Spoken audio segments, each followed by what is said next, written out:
needs. Whether you want a quick closing or need extra time to find your next place, we customize our approach around what works best for you. That's how we've earned hundreds of 5-star Google reviews and an A+ rating with the BBB, by putting relationships first. No repairs needed, no cleanout required, and you pick the closing date that works best for your schedule. At JeffBuysYourHouse.com, we're here to help you through the entire transition, not just the transaction. Are you ready to work with a local team that takes the time to understand your home selling needs? Sell your house to the trusted source by calling us today at 630-895-9530. That's 630-895-9530 or JeffBuysYourHouse.com. Rashaw talks about building income in retirement. You know, you can actually structure it in a way that have that $4,000 a month coming in the door every single month. So you don't have to look at the stock ticker and say, oh, the stock market's up today, stock market's down. You still got that $4,000 a month, and having that opportunity to take the vacations and do all the fun things in retirement that you always dreamed to do. Unleash Your Wealth, Saturday at 7 a.m. and 2 p.m. on AM 560, The Answer. You need a construction company, but who? Call Crosscom. A construction company you can trust that shares your Christian and conservative values. For decades, Crosscom has been doing work in Chicagoland, Northwest Indiana, and Wisconsin. Roofs, siding, windows, doors, gutters, basically everything for your home or business, even solar. Quality work and professional services that make you feel great about your decision to work with Crosscom. Call Crosscom. 630-871-5500. Give them a chance to earn your business. If your repairs are due to storm, fire, or flood damage, you need to call Crosscom. They're licensed public adjusters. They work for you, not the insurance company. Crosscom will work to get you the money you deserve, the maximum payout. They know the insurance companies and how to deal with them. They win for you. Call Crosscom. Crosscom Construction and Public Adjusters. This is Dan Lights with Crosscom. You can trust us with your home or business for high-quality work and fair prices. It's the only way we do business. 630-871-5500. CrosscomPublicAdjusters.com. Hey, it's Mike Rowe, and if you want to do business with a company that actually stands for something, switch to Pure Talk. I did. Sure, I appreciate being on America's most dependable 5G network with unlimited talk and text for just $20 a month. But what I really appreciate is Pure Talk's commitment to our military and to our skilled workforce. That matters to me. Save 50% off your first month when you dial pound 250 and say keyword Mike Rowe. Pure Talk, a wireless company that actually stands for something.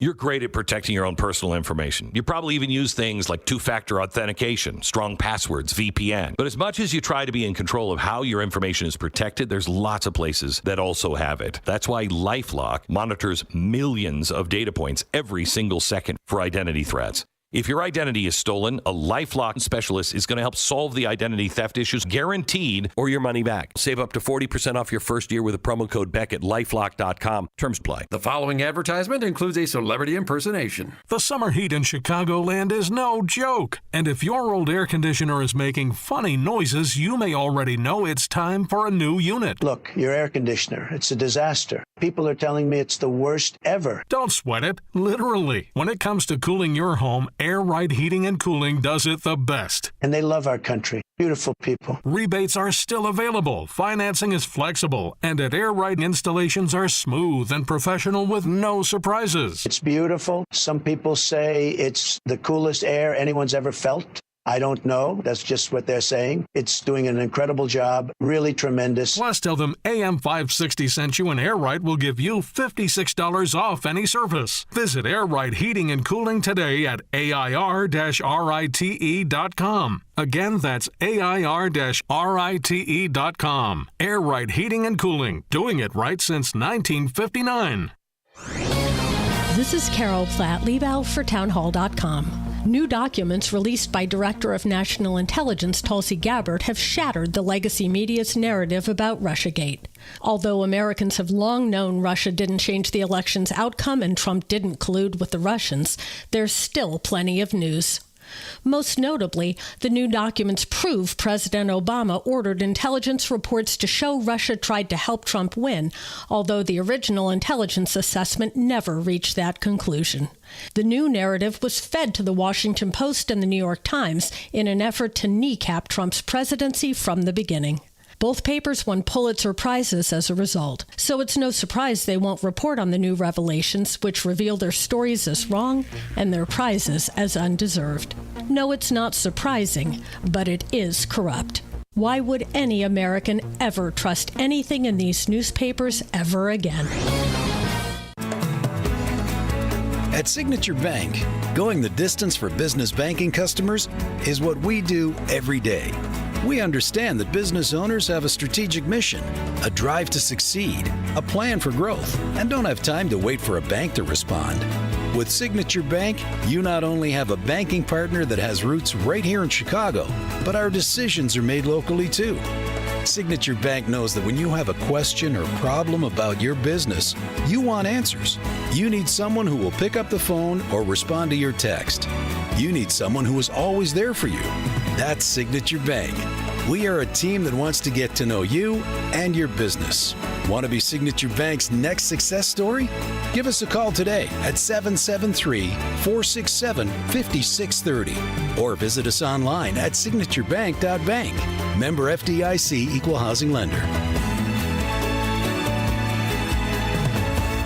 A large retail store just canceled a huge order, leaving MyPillow with a ton of extra MyPillows. But you know what?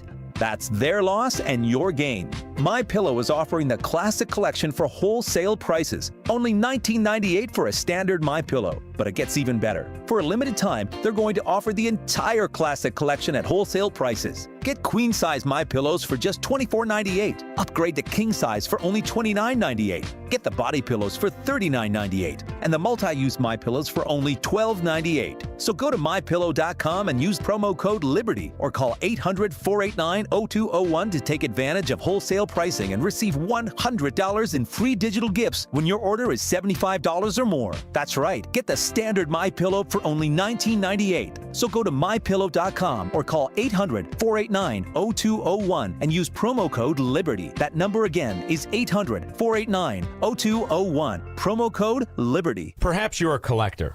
Or perhaps all of a sudden you have a collection. Maybe it's an inheritance. How do you know what it's worth? This is Sean Thompson for Donley Auction. The market for antiques and collectibles is changing all the time. What is your collection worth right now?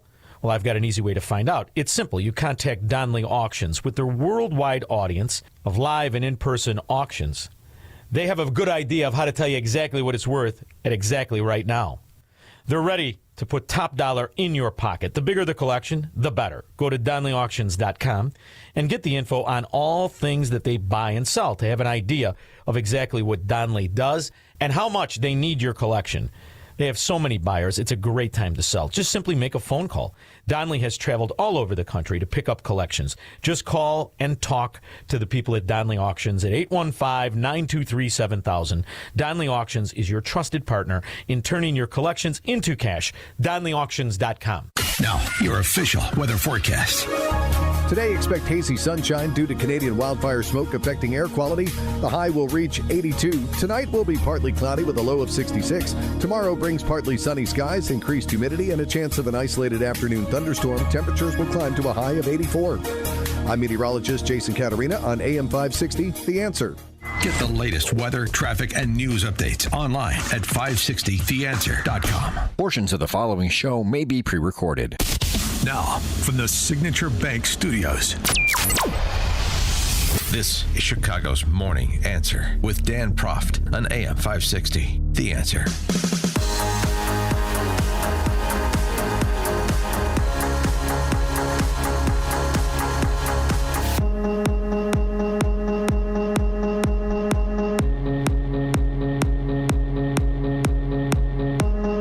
Top of the morning, Dan Proft here, and it's fun to keep this Sydney Sweeney jeans ad thing going, getting both Trump and Vance to opine on this controversy that is completely the brainchild of the brain-dead New Marxist Party. I know there are more important things to discuss, but since they've made this a controversy, why not play this out as long as they want to give air to it?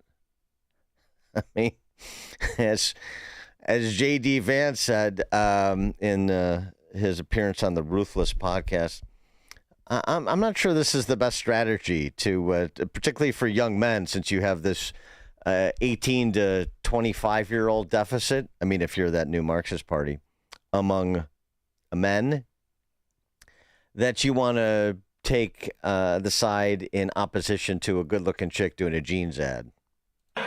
Is that a good move? Yeah, my political advice to the Democrats is continue to tell everybody who thinks Sydney Sweeney is attractive is a Nazi. that appears to be their actual strategy. I mean, it actually reveals something pretty interesting about the Dems, though, which is that you have like a normal all-American beautiful girl doing like a normal jeans ad, right? They're trying to sell jeans to kids in America, and they have managed to so unhinge themselves over this thing. And it's like, you guys, did you learn nothing from the November 2024 election? Like, I actually thought that one of the lessons they might take is we're going to be less crazy. The lesson they have apparently taken is we're going to attack people as Nazis for thinking Sydney Sweeney is beautiful. Great strategy, guys. That's how you're going to win the midterms, especially young American men.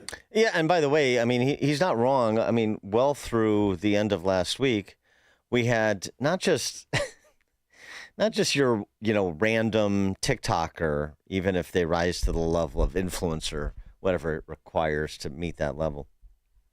But you're bringing on like academics to discuss this from a allegedly an intellectual perspective. I mean, it's really something.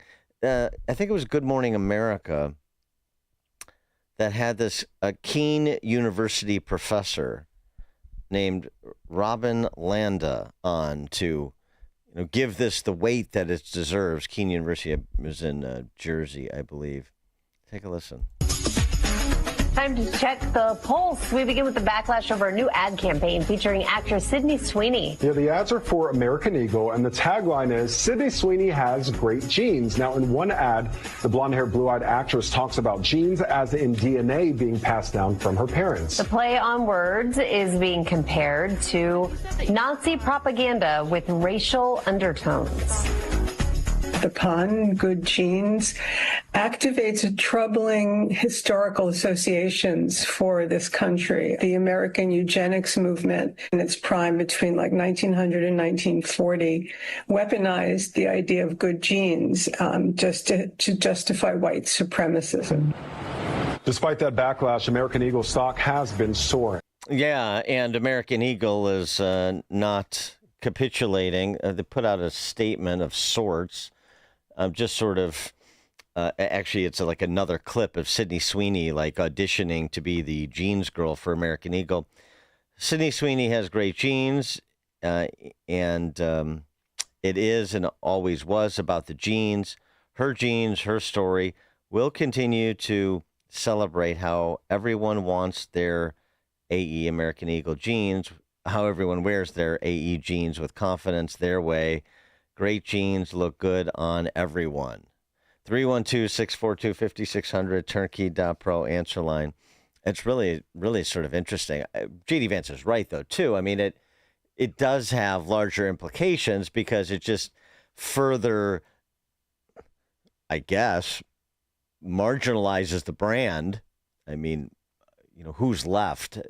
As Vance said, you really have to be dyed in the wool to continue to stick with this party where their basic, what you see them celebrating and what you see them attacking, they celebrate illegal aliens in this country who are public safety threats, and they attack a good-looking girl doing a jeans commercial. Yeah, I don't know if that's stitching together that 50% plus one coalition that is going to be required. President Trump also asked about it. And when he found out this little factoid about Sydney Sweeney, if this is true, I can't confirm it, but this is what the reporter presented to him. He was quite enthusiastic about the ad. Actress Sydney Sweeney came out this weekend that she was a registered Republican. Any thoughts on that? That who was? Sydney Sweeney. She's like a very hot actress right now. She's a registered Republican? Yes. Oh, now I love her ad. Is that right? Is Sydney Sweeney? You'd be surprised at how many people are Republicans. That's what I wouldn't have known, but I'm glad you told me that. If Sydney Sweeney is a registered Republican, I think her ad is fantastic. Okay, thank you very much, everybody. There you go. Have a little fun at have a little fun at the expense of the new Marxist Party. Why not? By the way, it's ironically, I don't know if they're going to try to double down here, but Dunkin' Donuts is now following suit. They've got a genes ad, if you will. The word genetics is used, and that's going to rile the likes of that Keene University professor to talk about the historical word association. So this is a male model doing an ad for Dunkin' Donuts. And the theme is like, king of the summer by imbibing in this new Dunkin' Donuts offering. I didn't ask to be the king of summer. It just kind of happened. This tan, genetics. I just got my color analysis back. Guess what? Golden summer, literally. I can't help it. Every time I drink a Dunkin' Golden Hour refresher, it's like the sun just finds me. So if sipping these refreshers makes me the king of summer, guilty as charged. Yeah. So there you go. Genetics has been called. And by the way, I mean, to the extent they really want to open up that topic area of genetics and association, it'd be interesting to have an exchange with one of these TikTokers, one of these influencers, even with one of these university professors, since you want to talk about Sydney Sweeney and American Eagle's association with genetics because of the little play on words in the spot. I mean, well, let's go back and talk about Margaret Sanger's association with genetics, since most of those shrieking over Sydney Sweeney's ads, of course, I suspect, I haven't surveyed them, I don't know, but you sort of know the profile, I suspect are great devotees of One Planned Parenthood. And as we've discussed in this show, as I posted about it last week, just as a refresher, you really want to have who's associated with the ugly business of genetics, and who counts those people as their intellectual forefathers? Yeah, I don't think so. I don't think you want to go down that road.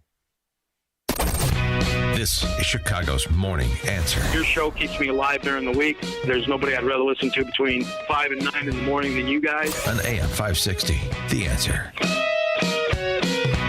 This is an urgent message for investors over the age of 50. Silver is on the verge of making history. This is an opportunity you can't miss. We're Advantage Gold, the #1 rated precious metals company in America, and we've helped thousands of investors move their IRA, 401k, or retirement account into physical gold and silver safely and securely. Call 800-900-8000 now and get our free 2025 Silver Investor Report and learn why now could be the best time to own physical silver. In this eye-opening guide, we reveal why silver is surging and could make new all-time highs, how to protect your retirement from inflation and market chaos, and the little-known IRS loophole that lets you own gold, silver, and even platinum, 100% tax and penalty-free. Plus, you'll learn how to get up to $10,000 in free silver with a qualifying purchase. But don't wait for this opportunity to pass you by. Call us now and learn how to own physical silver today the smart way. Call 800-900-8000 now. That's 800-900-8000. Or visit us at AdvantageGold.com. Past performance may vary. Consult your financial or tax advisor. Call us at 800-900-8000.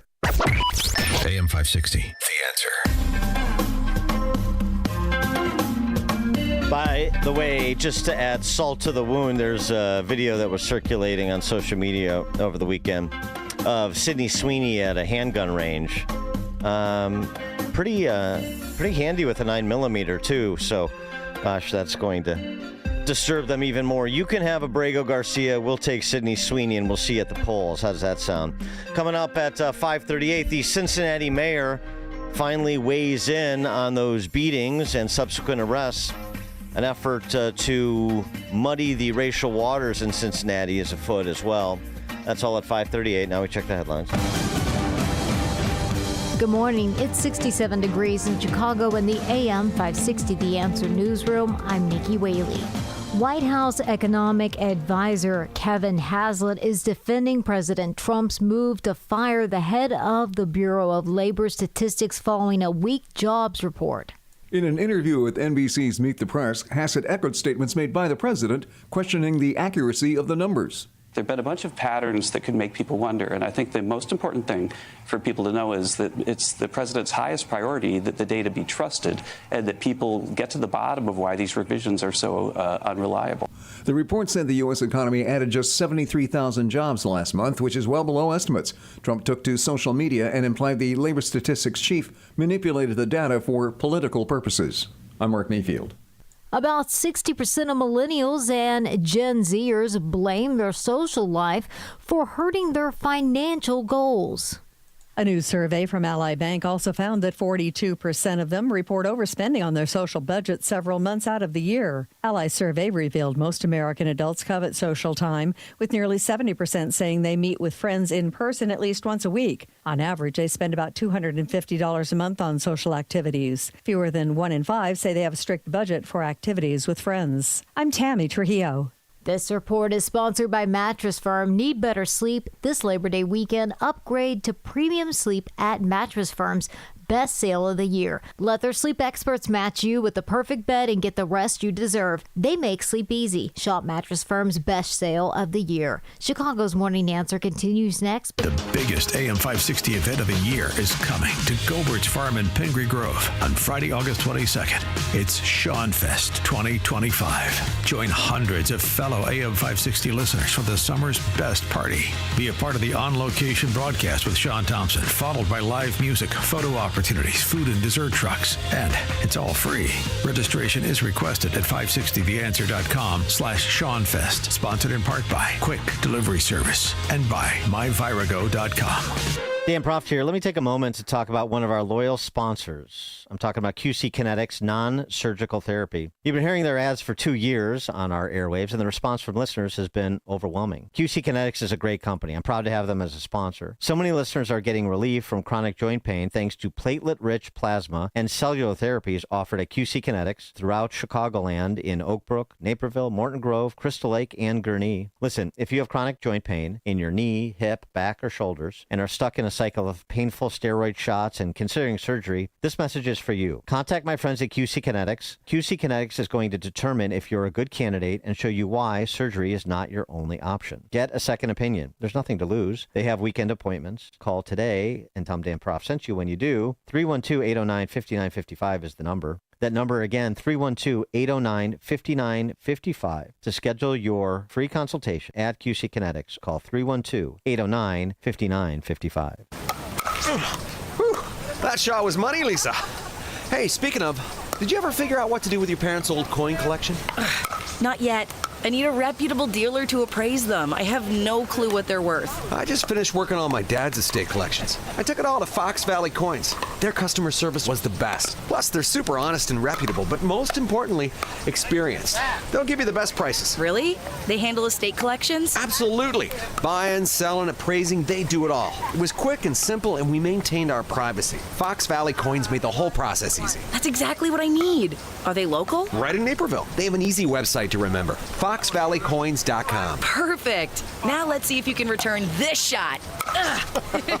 Whether buying or selling or just want valuation, Fox Valley Coins is your trusted gold and silver dealer. Visit Fox Valley Coins, 1 light north of I-88 on Route 59 at the Naperville-Warrenville border. FoxValleyCoins.com. Family-owned integrity since 1981. Nothing makes a gathering great like Eggland's best eggs. They're just so delicious with better nutrition, too. For us, it's eggs any style, as long as they're the best. Eggland's best. Now, your official weather forecast.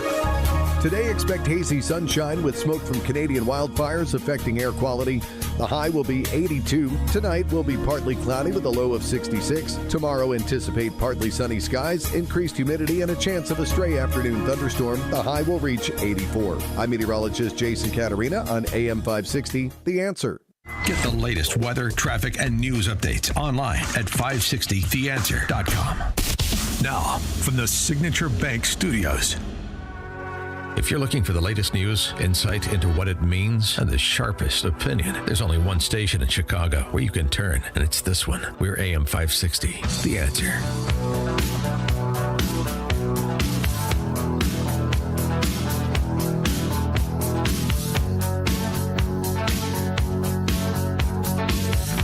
Top of the morning, Dan Proft here, and last week we talked to former Cincinnati Mayor Ken Blackwell.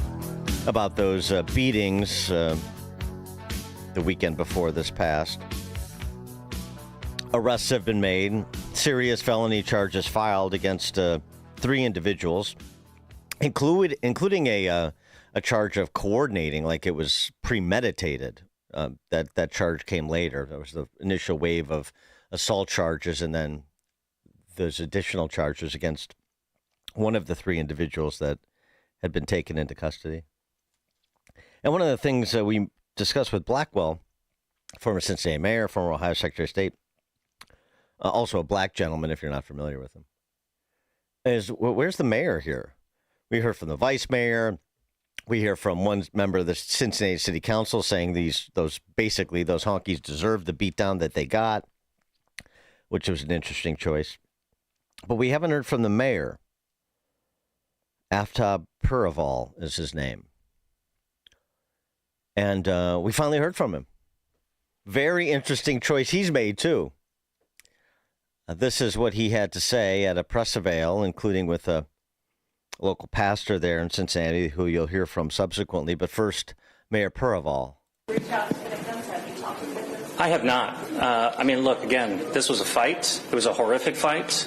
But as council member and others have said, we have significant other public safety challenges. We have children who are far too often the victims of gun violence. We have oftentimes far too often the perpetrators of gun violence being children. We have violent crime like every other major city across the nation that requires our attention and our bandwidth. And so I don't traditionally meet or speak to every victim of violent crime in our city, and that's consistent with my approach today. Doesn't have time to meet with victims. Got bigger things to do.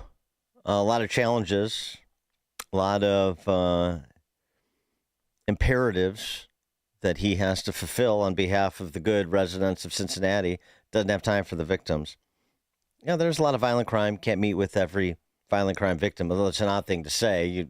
So much violent crime. I don't have time to meet with all these victims. I don't know if that's putting your best foot forward from a PR perspective. But no time to meet with these victims. So what you'll hear, that was sort of a passive-aggressive version. You're going to hear the more aggressive version from the mayor. What you're seeing from them, it started with the vice mayor last week, is this was adults fighting. That's it.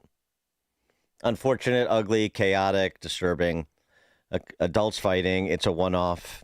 It is nothing out of the ordinary or that should warrant our ongoing scrutiny. Let's just all move on. Because, the implication is that both sides were at fault. And that's what you're going to hear from Cincinnati Pastor Damon Lynch, who was at the podium with the good mayor, Puraval, that he is not done. Now they're trying to really flip the script. He is not done. Pastor Lynch isn't, until we see all the mugshots. All the mugshots. For those who want to politicize it, the J.D. Vances and the Vivek Ramaswamis and the Bernie Marinos and the Christopher Smithermans and many others who want to politicize it, they have not yet said something that I always hear when a black person, say, runs from the police and then is met with disproportionate force, sometimes ending their life. What we hear is, well, why did they run? Why didn't they just comply? We hear that every time. But I've yet to hear anybody say, why didn't he just walk away? So let me back up so you understand this. 2 combatants, one black, one white. A black man steps in, breaks it up. The white guy re-engages, slaps, not the black man that he had just squared up with, but slaps another black man. And nobody's asking, why didn't he just walk away? And so when I see, and I don't know who else the chief is looking for or CPD is looking for, but when I see the mugshots, I only see people who look like me. I don't see the person who re-engaged, slapped not the initial person, but slapped another black man. So I don't see the slapper's mugshot. And so, sadly, I have to agree with those who are politicizing this and racializing this. I have to agree with the Smithermans, the Ramaswamis, the Marinos, Corey Bowman. This is racial because it is unequal justice. And so until we see all the mugshots, this is still a racial issue. Well, a couple of things there. 312-642-5600, turnkey.pro answer line. See all the mugshots. Well, first of all, the comparison of a police officer to a civilian is a apples to orange groves comparison. You have a duty to comply with a police officer because he or she is a police officer. You understand? They have the authority, the legitimate authority to command and demand compliance. When it's private citizens engaging in behavior, there's a duty to walk away under the law in terms of potential legal exposure. Sure. And why didn't he walk away? I mean, there's another alleged eyewitness account who says the same thing about some honky slapping a black dude, and it was a different black dude than the black dude he initially had the confrontation with. Okay. Fine. Maybe there's something there. You know what's interesting, though? Police investigators have not brought charges, have not arrested anyone. And you know what else is interesting about that? Did it strike you, Mayor Perval, Pastor Lynch, did it strike you that the police chief or that mayor standing next to you is running interference for honkies in this? No, if anything, it's the opposite. From the very beginning, they have tried to say that there was basically culpability on both sides, and we're not getting the full context. Okay, well, now it's been more than a week, and there have been 3 arrests, and they're all in one direction, aren't they? Pardon the story of my life. I mean, do I have that wrong? 312-642-5600, turnkey.pro. And so on. So if somebody somebody crossed the line, white guy crossed the line, okay. The police certainly have as much or more information as anybody else. They haven't made an arrest. Why? Maybe there's not a there. I don't know. Something else, though, Pastor and Mayor standing next to him, cowering next to him, maybe a better description. What about the black dude that sucker punched the woman? Was she is this a Kim Fox? They were enemy combatants. What's the defense for that? And Mayor, I mean, I know you don't have time to meet with every victim of violent crime in Cincinnati. You sure you don't want to meet with that woman? Does anybody want to defend what happened to the woman? Yeah, there was a melee, and that, not to mention the melee involving the white dude. However it may have get instigated. You want to talk about the duty to walk away. Well, now you got 10 dozen guys around him or so, and they're kicking him when he's down and beating him. He's obviously defenseless. Duty to walk away then, Pastor? Or duty to do a flying elbow hammer like your Jimmy Superfly Snuka, which is what we saw from one of the videos. This whole thing, the way they're communicating about it, these Cincinnati officials, I'm not buying it for a second. I'm not buying it. They have insinuations in lieu of evidence, and the evidence seems to, at least the police and the prosecutors are comfortable with the evidence presented against the 3 who've been arrested and charged. Are we going to find out that Cincinnati is MAGA territory? Is that the next stop here, Pastor, Mayor? Jim in LaGrange on Chicago's Morning Answer. Hey, Dan, Cincinnati's the minor leagues for this stuff. These guys are auditioning to be like, the folks in Chicago like the Reverend Jesse, and the folks in New York like the Reverend Al. They're just minor league players in this space, but they're looking to try to get more of a national profile. Rookies, thanks. Thanks for the call, Jim. Speaking of Cincinnati, I mean, I'd be remiss if I didn't remark on the passing of Lonnie Anderson. There's, WKRP, Jennifer. Yeah, she'll be missed. Phil in Maryville. Morning. It's playing out all over the country, and everybody sees it that white people always get the short end of the stick in Democrat areas. Perfect example is Mayor Brandon Johnson. He favors race and gender over everything. And like I said, if these roles were reversed, like a broken record, like everybody says, this would be front page news on every single state in the country and maybe even the world. So it's getting to the point to where if you can't see this, the bias, you're blind. It's getting sickening. Thanks, Phil. Bill in Northwest Side. Yeah, that is the point, isn't it? What would the good mayor be saying from the podium if it was a group of white men kicking, punching, and beating a black couple? I wonder what the narrative would be then. Yeah, thanks for the call, Bill. I mean, it's not even worth asking the mayor the question because you're going to get the disingenuous, this isn't about race and so on and so forth. It's about peace in the streets.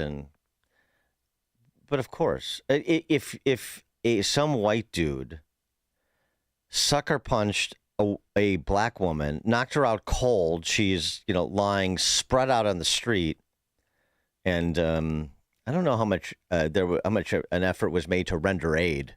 Oh, by the way, I mean, the place would be up for grabs. We all know it. So it's the obvious question because the answer is so obvious, and the play is so obvious too. But it is interesting. It's interesting that this Purval, this mayor, he's a younger guy. I think he's early 40s. Just looking up some of his background, well educated and all that. But they still they're so tethered to that identitarian play.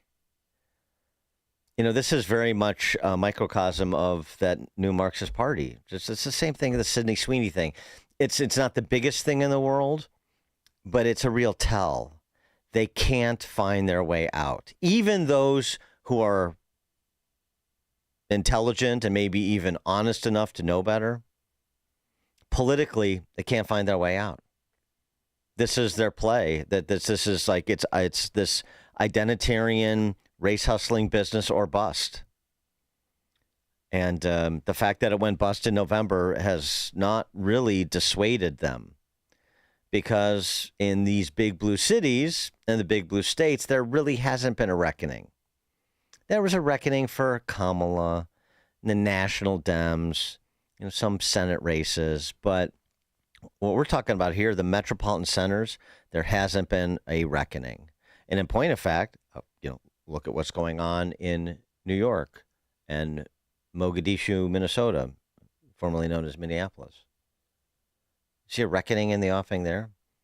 Last week, there was a survey out on the New York City mayor's race that showed Mamdani stretching out his lead. It looks more and more like that is a fait accompli. Mamdani is leading among Jewish voters in the New York City mayoral race.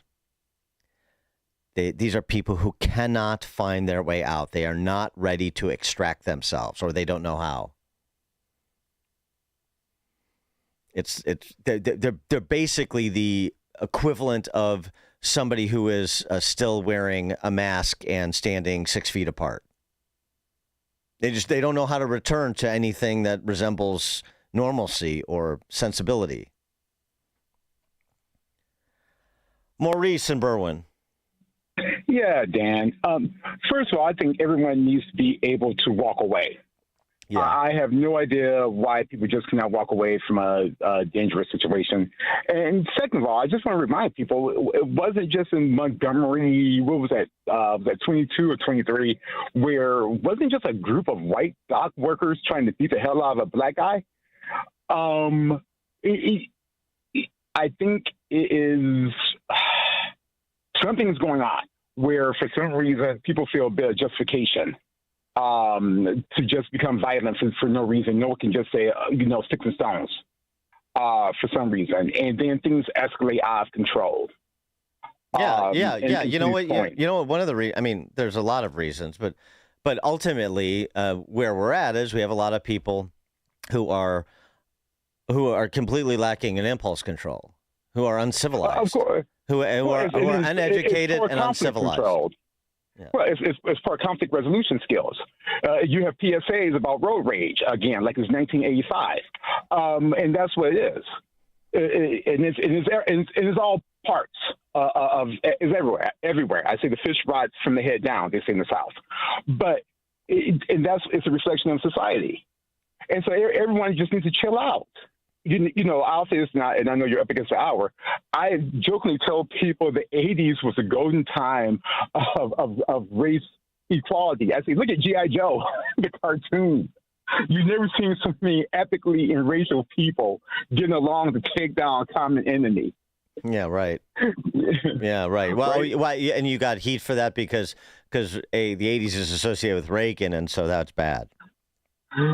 But really, if you watch G.I. Joe the cartoon, which I love the 80s cartoons, because I'm a big kid at heart, but it was so many different ethnicities working together to take down a common enemy. Yeah, like our actual U.S. military. Correct. Yes, right. Correct. Women. You had women. You had Asians, Japanese. You had Chinese, Japanese. You had two black guys. You had Native American. And that was really the best time of my childhood, and I'm sure many people's childhood. And it represents such a racial, gender equality. And I'm thinking, wow, my gosh, that was the golden time of race and equality for me as an adult who's 50. You would never tell me that was the best time of my life. All right. I know you got your workout regimen to go to. You got to stick to that. All right, very good, Maurice. Thanks for the call. Appreciate it.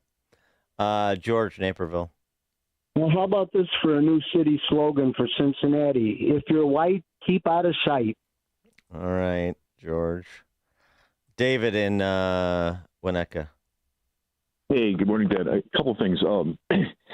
However this plays out, assuming that they're just going to say, oh, it's just a fight, blah, blah, blah, this and that. It's time for Whitey to get together and start WLM, White Lives Matter. Because to say to this caller that just called in right before me that about the dock worker guy, blah, blah, blah, I don't care. Every time I turn on a social media thing, a TikTok, this or that, you're seeing a white person being accosted, beaten mercilessly by black. It is disproportionate to a huge level. But anyways, there's that. But here, a quick Superfly Snooker, believe it is, Superfly Snooker story. So when I was a kid, I went to a tiny university, Hawaii Loa, in Kaneohe, Hawaii. We had about 1,000 kids, and they had a rugby team. We didn't have a football team, so I ended up playing rugby. I was a real small kid. I was about $150, and all the guys on my team were Tongan, Samoans. Their skin, it's like playing against rhinoceros. So there was there's a lot of big dudes. Jimmy Superfly Snooker is a big dude. Yeah. And remarkably, they could only handle two beers. That was it. So there was a point in the game where, Superfly Snuka was on the other team, and there was a point in the game where he had the ball, and he was running down the sideline. He eluded all our guys, and there was only me left. I played a position called winger, which is kind of like a safety in football, if you're not familiar with rugby. And he eluded everybody, so he's running. He's a big guy with a lot of speed and power and this and that. And so instead of squaring up with him and this and that, I just kind of sidestepped him and stuck my foot out as he ran by. And he ended up flying through there and coming up with a bunch of mud and grass and, whatever. So this is your moment of greatness. You took down Superfly Snuka with a cheap shot by tripping him. My 4 touchdowns at Polk High, absolutely. All right, thanks, David. And Superfly Snuka, wasn't his tag team partner Jimmy Brunzell for a while, too? See? Crossing the racial divide, the old WWF. Lewis on the south side. Lewis? No, Lewis. Lewis not on the south side. Before you see it on TV, share it on Facebook, or read about it in the paper. Hear it here first. This is Chicago's Morning Answer on AM 560. The Answer. Sign up for the AM 560 Answer Advantage to get early alerts on event ticket sales, special discounts, and contest opportunities. Sign up today at 560theanswer.com/advantage. Welcome back to Ask Hasselus. Hey, it's your favorite car dealer, Honest Eddie. Is it true that there are no employees at Hasselus Mattress? It's true. Give the mattresses a try with no pushy sales guy. And through Monday, get additional instant savings of $248 off Sealy Posturepedic and Beauty Rest. Son, you gotta pressure people. Like, what do I have to do to get you into a new mattress today? Uh-oh, you're breaking up. Gotta go. Wait, no, let me talk to my manager. Find an employee-free showroom near you at Hasselus.com. If you have unfiled taxes or are in debt to the IRS, this is important news. Did you know the IRS has programs specifically designed to help people struggling with tax debt? Powerful tax assistance programs that can save you thousands if you qualify. No one knows these programs better than the experts at Optima Tax Relief, America's most trusted tax resolution firm. A+ rated by the Better Business Bureau, their award-winning tax attorneys and licensed professionals have resolved over $1 billion of tax debt for their clients. One call to Optima can start the process, helping to put an end to your worries about wage garnishment, asset seizure, and other aggressive IRS actions. Find the best options to solve your tax problems. Call the experts at Optima Tax Relief today for a free consultation. Call 800-965-1433. 800-965-1433. 800-965-1433. Optima Tax Relief. Some restrictions apply. For complete details, please visit OptimaTaxRelief.com. Gain insight into building strong marriages and raising godly children with Focus on the Family with Jim Daly each weekday at 11:30 a.m. on our sister station, AM 1160. Hope for your life. AM 560. The Answer. Dan Proft here. A couple of text messages from 872. Damon Lynch has been doing this shtick for 40 years. So he must be their Jesse Jackson there out in Cincinnati. Figures. Okay. Well, thanks for the intel. From the Amish texture regarding that honky beatdown in Cincinnati, I haven't seen so many white turkeys hit the pavement since Les Nessman's turkey drop remote on WKRP in Cincinnati. I always love a good WKRP in Cincinnati reference. Then this one. I'm sad to hear how you report this. They got what they deserved. Was that Cincinnati councilwoman texting into the show? I don't know how anybody defends a woman getting sucker punched by a man, but I guess there's some people like that out there. All right, Texas Dems, Fleet, Illinois, 6:06. It is now 6 a.m., AM 560, WIND. He calls Democrats derelicts. I'm Dave Anthony, Fox News. And Texas Governor Greg Abbott is threatening their jobs after more than 60 State House Democrats left Texas to block a vote on congressional redistricting they say will suppress minority voters, letting Republicans take 5 more U.S. House seats in the 2026 election. They have spent their entire time playing dirty political games that only help themselves. That's House Democratic leader Gene Wu. Abbott not mincing words, saying, quote, real Texans do not run from a fight. But that's exactly what most of the Texas House Democrats just did. The truancy ends now, ordering them to be in attendance when the House reconvenes today at 3 p.m. Otherwise, the Texas governor threatening to initiate legal action to remove the missing state lawmakers from membership. That's Fox's Todd Pyro. Some Democratic governors, including J.B. Pritzker in Illinois, are considering fighting back with possible redistricting in their states. All bets are off when the cult leader and, would-be dictator of the United States tells Texas to midstream change the game when they know that they're going to lose in 2026. It's day 4 of a Montana manhunt for an Army veteran turned accused killer Michael Brown. Brown's accused of shooting and killing 4 people at the Owl Bar located in Anaconda. Authorities released a surveillance image showing the suspect fleeing down a stone staircase while wearing only black shorts and then taking off in a white truck. Now that truck, a white Ford F-150, was found by investigators, but no sign of Brown. Fox's Marianne Rafferty's search also continues in Tennessee for another quadruple murder suspect. Lonnie Anderson has died, and anyone old enough to remember knows her for this. I'm living on the air in Cincinnati. She starred in the WKRP in Cincinnati sitcom in the 1970s and 80s, earning 2 Emmy, 3 Golden Globe nominations. Lonnie Anderson was 79. America's listening to Fox News. WIND, Chicago. Good Good morning. It's 67 degrees in Chicago in the AM 560 The Answer newsroom. I'm Nikki Whaley. Thousands of Boeing workers in Missouri and Illinois are going on strike. This after they rejected Boeing's latest contract offer, which union members say falls short on wages, time off, and retirement benefits. Boeing's final offer included a 20% pay increase over the 4-year contract. The workers hitting the picket line mainly build fighter jets and weapon systems. I'm Tammy Trujillo. A mass shooting at a house party in Harvey over the weekend left 6 people injured, including a 4-year-old boy, and 1 suspect dead. Police say 2 gunmen opened fire on the gathering Saturday night, prompting a licensed gun owner to return fire, fatally shooting one of the suspects. The second suspect was wounded and taken into custody. All 6 victims were hospitalized with non-life-threatening injuries. Police say that the incident appears isolated, but are also investigating a possible retaliatory shooting that occurred early Sunday morning. An off-duty Chicago police officer exchanged gunfire with several armed individuals early Sunday morning in the Back of the Yards neighborhood. A confrontation happened around 6 a.m. on South Bishop Street, according to officials. An officer suffered minor injuries from shattered glass and was taken to the hospital for observation. The suspects fled in a white sedan and remain at large. The officer's been placed on routine administrative leave while COPA investigates the use of force.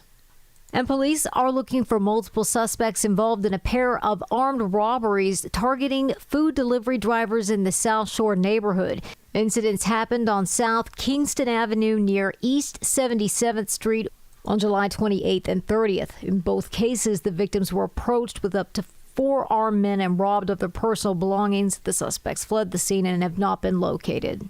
News is a service of Fox Valley Coins, currently buying all gold and silver bars and coins, silver dollars, rare date proof, and mint sets. Visit foxvalleycoins.com. A check of the roads coming up in 2 minutes on AM 560 The Answer.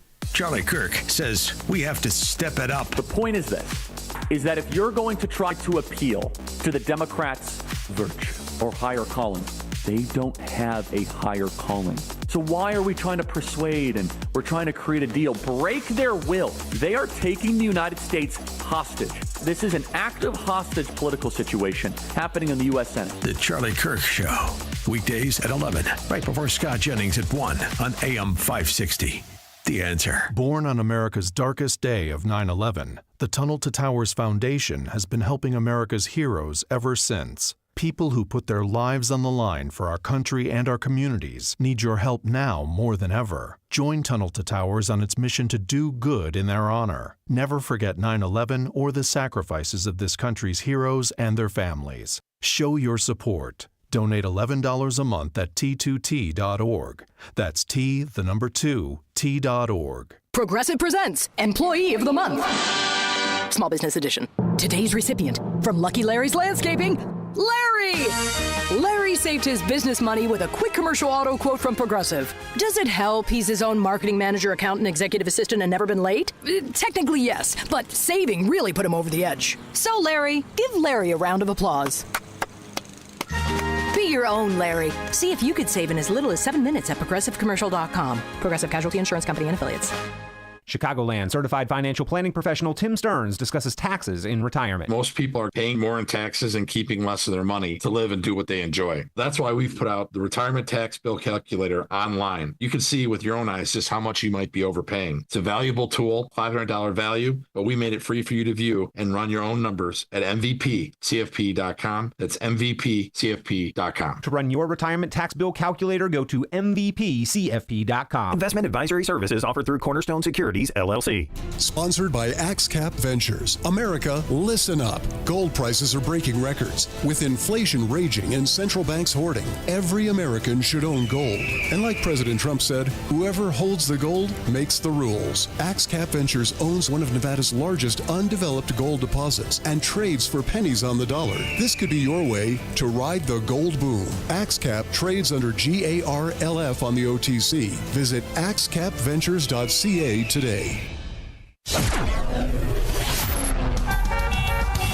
From In the Team Hogberg Traffic Center, I'm Nikki Whaley. On the Edens inbound from Lake Cook to Montrose, 14 minutes. Outbound, 13 minutes. On the Kennedy inbound from Montrose to the Burn Interchange, 8 minutes. Outbound, 10 minutes. On the Eisenhower inbound from Wolf to the Old Post Office, 12 minutes. Outbound, 13 minutes. On the Stevenson inbound from the Tri-State to Lakeshore Drive, 15 minutes. Outbound, 15 minutes. On the Dan Ryan inbound from 95th to the Burn Interchange, 11 minutes. Outbound is 10 minutes. This traffic update is delivered to you by Quick Delivery Service. Visit quickdeliveryservice.com when you need same-day delivery, local delivery when you need it from safe, licensed professionals. Go to quickdelivery.com now to schedule your delivery. Chicago's Morning Answer continues next, but now a quick check of your forecast from the National Weather Service. Today, expect hazy sunshine due to Canadian wildfire smoke affecting air quality. The high will reach 82. Tonight will be partly cloudy with a low of 66. Tomorrow brings partly sunny skies, increased humidity, and a chance of an isolated afternoon thunderstorm. Temperatures will climb to a high of 84. I'm meteorologist Jason Caterina on AM 560, The Answer. Get the latest weather, traffic, and news updates online at 560theanswer.com. Now, from the Signature Bank Studios, this is Chicago's Morning Answer with Dan Proft on AM 560, The Answer.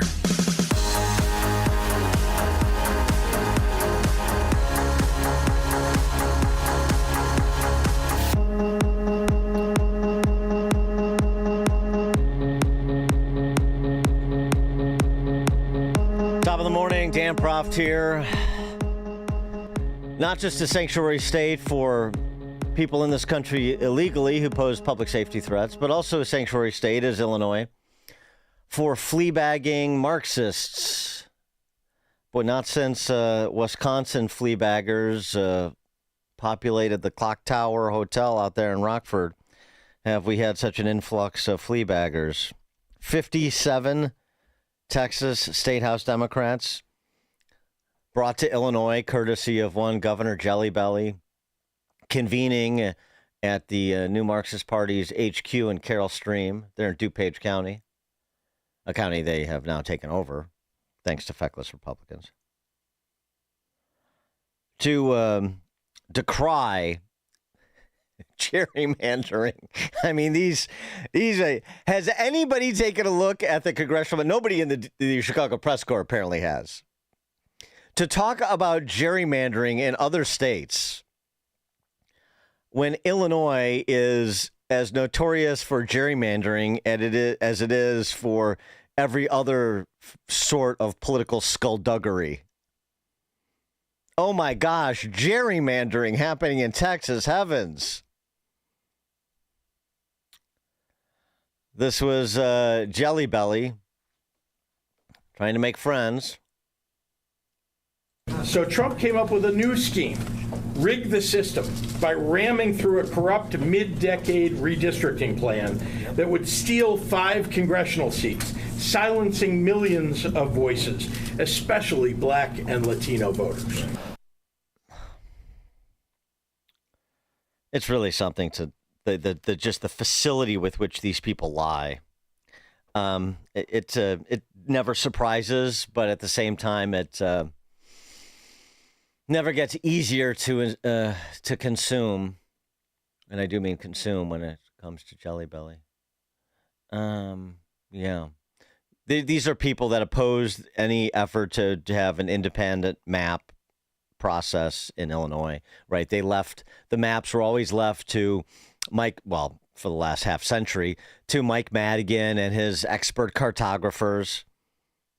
I mean, seriously, if you don't believe me, or if you know somebody who doesn't believe this, just go look at Illinois' congressional maps. Go look at Illinois state legislative maps. I mean, one of the most notorious gerrymander districts in the history of the country was Louis Gutierrez's old district, where it was like a horseshoe around the city of Chicago, just picking up pockets of Latino voters.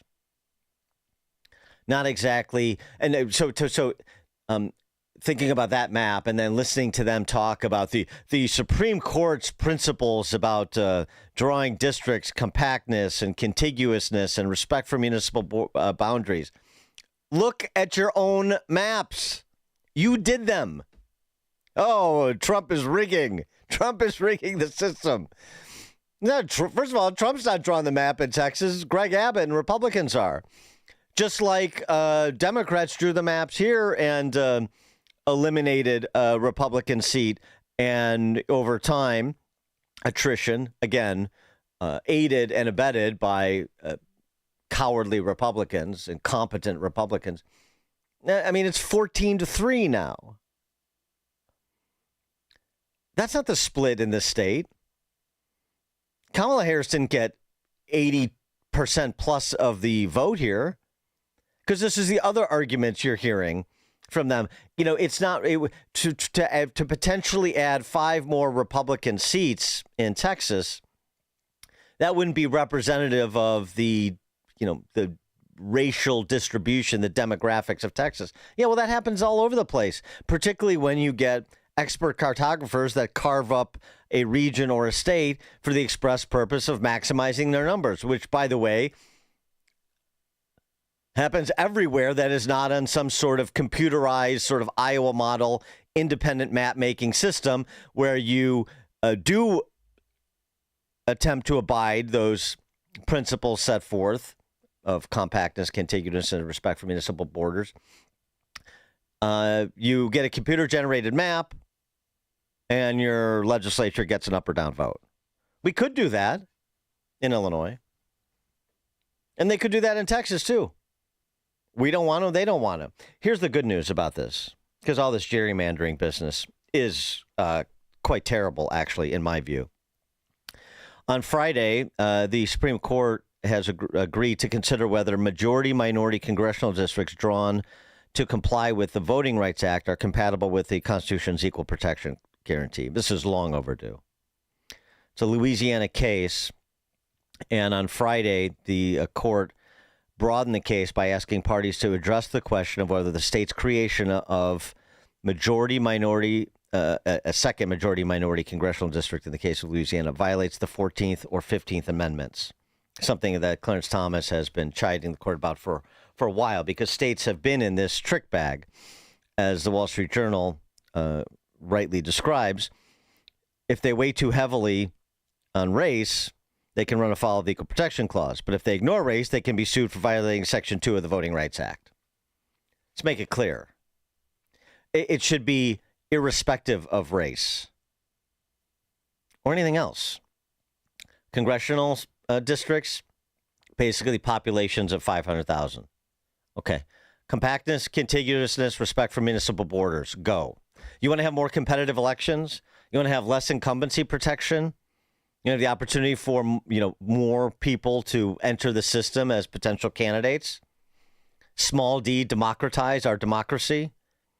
Well, this is the way you do it. One of the ways. Not the only one, but one of the ways. And what they're really afraid of course, is this whole matter.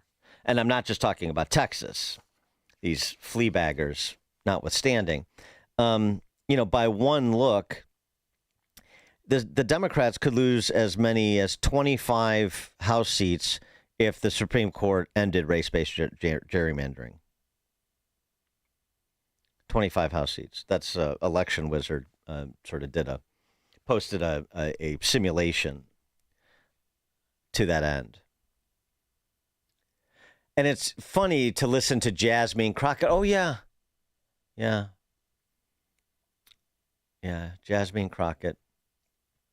Of the Social Spice Girls, Dallas. She testified at a State House committee hearing about remapping.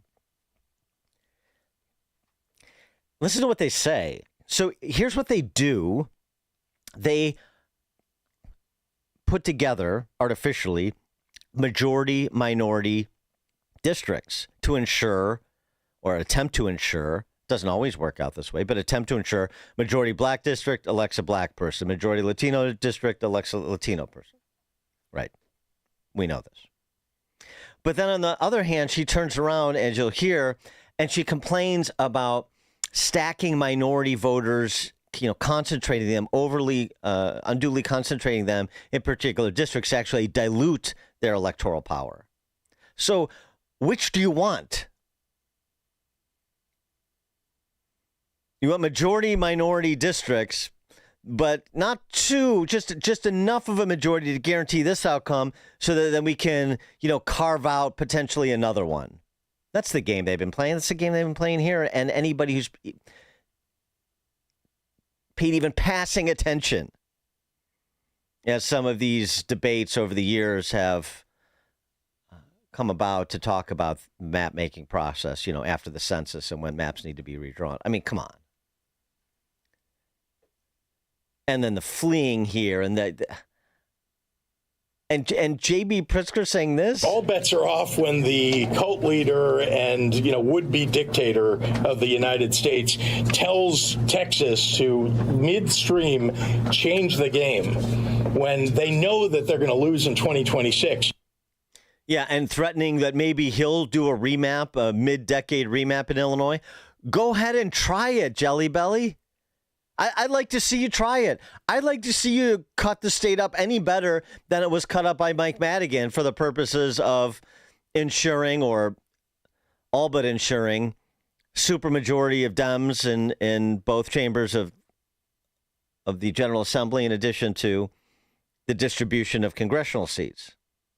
Go ahead and see if you can do better than it's already been done, which, of course, you endorsed, even though you paid lip service to the idea of, oh, yes, gerrymandering, so terrible, so terrible. Of course you endorsed the map. Of course you did. Comical. These people are comical. Here's a pretty good 90-second summary of the sort of self-contradictory arguments you hear, and Jasmine Crockett did you the favor of actually putting them together side by side in 90 seconds. So you're going to be left a little dizzy, but at least you'll get a sense of what they're attempting here, the flim-flammery of it all. A reflective map would look like the fact that only 39% of this state is Anglo. So how in the heck do we have 60% of the seats that go to D.C. are going to be decided by Anglos? That's the math that doesn't work. We need to flip the numbers so that people of color, no matter who they vote for, if they decide they're voting for Trump, and you're right, because of the 13 democratically elected seats in the state of Texas, one of those seats was a majority white seat. That's it. Everybody else, it was people of color that sent us to D.C.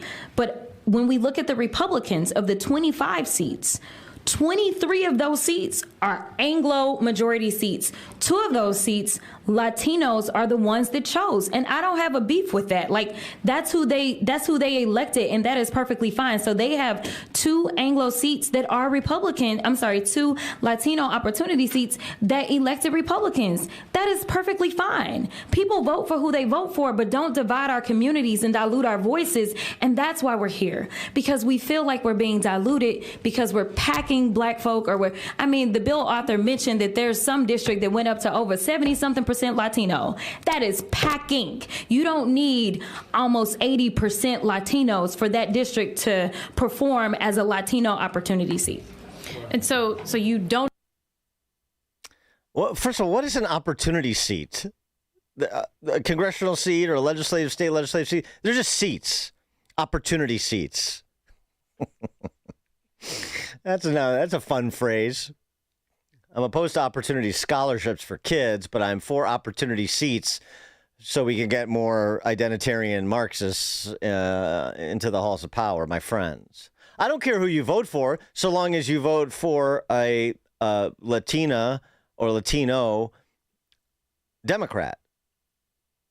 Because otherwise, why draw the maps like you draw the maps? You're angling for an outcome. I don't care who people vote for, please. The idea is 70% of black voters, a district could be comprised 70% black or 70% Latino. That happens everywhere. And at the hands of Democrats. Please see Chicagoland. And it's hardly the only metro area like that. I'm just using this as the example, well, because that's the show's orientation and because it's the one I know best. I mean, and anybody can do it. Just go look at the maps. The whole 39% of the population, and it would be 60% of the congressional votes. First of all, what does it matter if it's a white Marxist or a black or Latino Marxist? I don't know. But 39%, and then have whites represent 60% of the congressional districts. Or, Anglos, right? I mean, again, I mentioned Kamala Harris won Illinois with 54% of the vote. They have 82%, 14 of 17, 82% of the congressional districts, the Dems do. How's that representative? I mean, if you want to play these, everything needs to be perfectly reflective of some demographic distribution, and you can play that game all day. It won't get you anywhere. Not anywhere sensible. But there's nothing sensible about this conversation. It's all an effort to raise hustle, as per usual, to protect their political power. Actually, in this case, really to protect their political viability in Texas and elsewhere. Gosh, I remember not too long ago, it was Texas is in play and Texas is going to flip. But as was pointed out to Jasmine Crockett in that committee hearing, a majority of Latino voters, straight up, statewide, voted for Trump over Harris. So it's a funny thing that happens. Jasmine Crockett went on to talk. She's like, blacks aren't monolithic, Latinos aren't monolithic. Well, that's their problem. They're less and less monolithic. She says that as pretending to be, you can't just categorize this in one way. But then, of course, how does she treat minority communities? As monolithic, because we need to have, a majority here, majority minority district here, and a majority minority district here, and a majority minority district here. And maybe somehow in a place like Texas, you could get a minority candidate to slip through, a minority Republican candidate to slip through and be the congressperson or the state legislator. But net, they still feel pretty confident that's where their bread is buttered and that's how they're going to pick up seats. And certainly they can't have Texas at 5 more Republican seats. That doesn't work. Certainly they couldn't have nationwide the prospect of losing 24 congressional seats because these gerrymandered districts that are supposed to, cure historic discrimination. And in many cases, there's just no basis for them. There was no historic discrimination or nothing, compared to the Jim Crow South. I'm talking about in so many of these northern states that play the same game, use the same arguments. This is really something to watch. And then hiding out here, that didn't work out great for Wisconsin Democrats, actually. Certainly electorally. That flea bagging is a bad look, isn't it? And I know they're going to try and dress it up with moral rectitude. That's what you heard. Gene Wu is the minority leader for the House Democrats in Texas. We come here today with absolute moral clarity that this is absolutely the right thing to do to protect the people of the state of Texas. Mm-hmm. Yeah, right. The same thing that was said by Wisconsin Dems, the right thing to do to protect the people of the state of Wisconsin from, a sensible budget bill that Scott Walker passed. After the siege on the Capitol in Madison didn't work, then you just have these legislators abdicate. Another voice. I thought this was interesting, too. He just recently got a star turn on Joe Rogan. Joe Rogan, the vaunted Joe Rogan, he wants this guy to run for president. James Tallarico. He's here. He's in Illinois with his brothers and sisters in arms. Tallarico presents as a sort of like he's I guess his father was a Baptist preacher, and so he's sort of trying to put a neo-Marxist spin on Christianity. And Joe Rogan thinks that's cool. This is State Representative James Tallarico from Texas. If you're seeing this video, my Democratic colleagues and I have just left our beloved state to break quorum and stop Trump's redistricting power grab. 312-642-5600, turnkey.pro answer line. And, of course, again, the overt race hustle. They are engaged in an illegal act of intentional discrimination by tearing apart majority, minority congressional districts across our state. And we are not going to stand for it. Right? Wow. Well, that's Chris Turner. He's one of the fungible state reps down there. Well, we're going to find out this term from the Supreme Court, if you're right. And I think you're going to end up being wrong.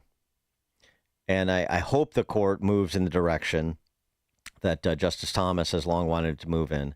It would be, and I don't mean just because it would be great for the Republican Party. It's going to be great for the Republican Party.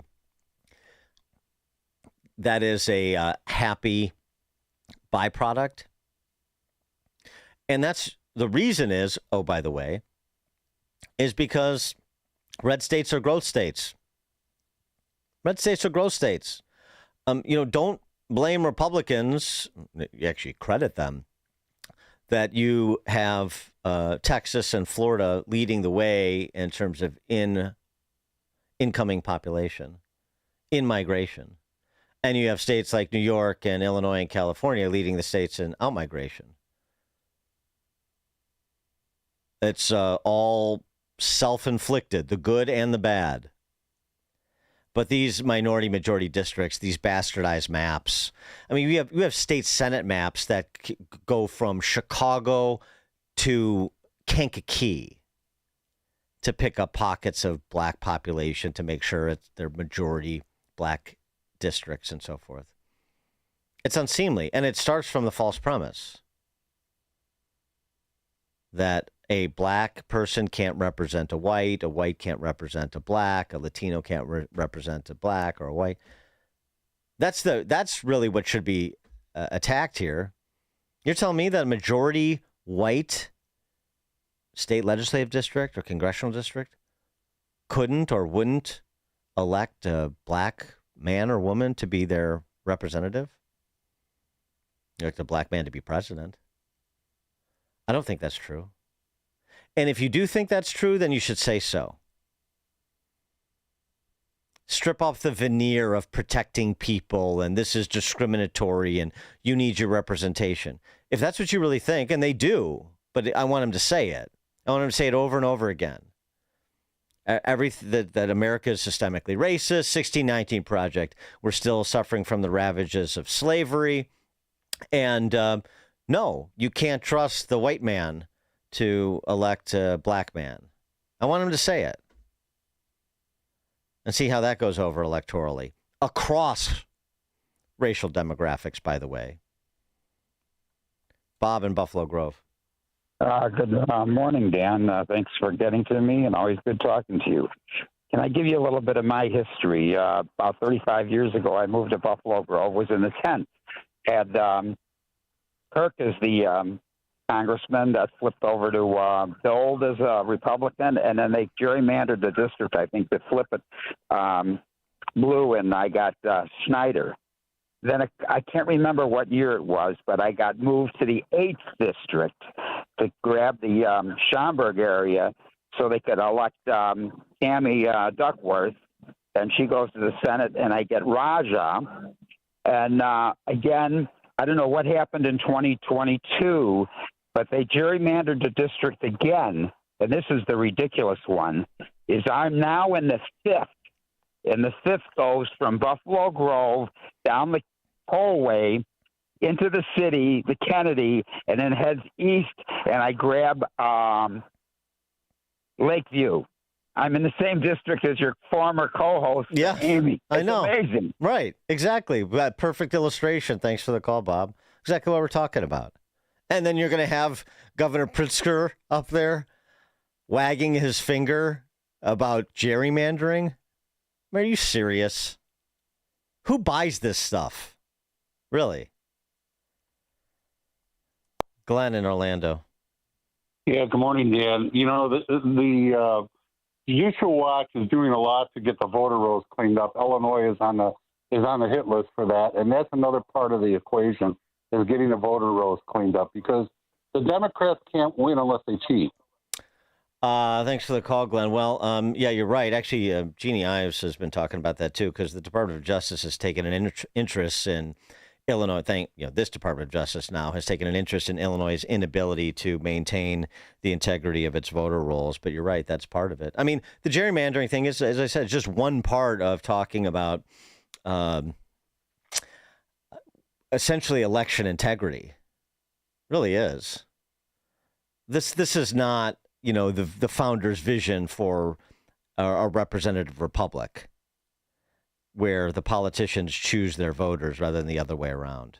And that's what we've had. That's what we've had in Chicagoland for a long time, in Illinois for a long time, which is why, Jelly Belly is just living in the biggest glass house this side of the Mississippi. Hear about the big stories of the day, then talk about them right here on Chicago's Morning Answer on AM 560. The Answer. A large retail store just canceled a huge order, leaving MyPillow with a ton of extra MyPillows. But you know what? That's their loss and your gain. MyPillow is offering the Classic Collection for wholesale prices. Only $19.98 for a standard MyPillow. But it gets even better. For a limited time, they're going to offer the entire Classic Collection at wholesale prices. Get queen-size MyPillows for just $24.98. Upgrade to king-size for only $29.98. Get the body pillows for $39.98. And the multi-use MyPillows for only $12.98. So go to MyPillow.com and use promo code LIBERTY or call 800-489-0201 to take advantage of wholesale pricing and receive $100 in free digital gifts when your order is $75 or more. That's right. Get the standard MyPillow for only $19.98. So go to MyPillow.com or call 800-489-0201 and use promo code LIBERTY. That number again is 800-489-0201. Promo code LIBERTY. AM 560. The Answer. You love this. Alert listener sent this to me. This is a 2022 piece over at 538, hardly a conservative outlet. The headline, Illinois may be the worst Democrat gerrymander in the country. It's 3 years ago. We saw the same governor we had 3 years previous. So, yeah. Tell us more about gerrymandering, Jelly Belly. Coming up at 6:36, dude gets thrown up at a soccer game for wearing a MAGA hat. 6:36. Now we check the headlines. Good morning. It's 67 degrees in Chicago in the AM 560 The Answer newsroom. I'm Nikki Whaley. The Trump administration is pushing a plan to end the war in Gaza. President Trump's special envoy to the Middle East, Steve Witkoff, met with families of Israeli hostages in Tel Aviv on Saturday and told them the U.S. is focused on a comprehensive deal to end the war and return all of the remaining captives. Witkoff said President Trump believes that everybody should come home at once and there should be no piecemeal deals. Israeli officials say that 50 hostages remain in Gaza, but only about 20 are believed to be alive. I'm Mark Mayfield. The Federal Trade Commission is warning consumers about a scam involving Amazon. It actually has nothing to do with the international e-commerce company, but with fraudsters trying to make it look legit. They're sending phony text messages claiming to be from Amazon, saying an item you bought has been recalled.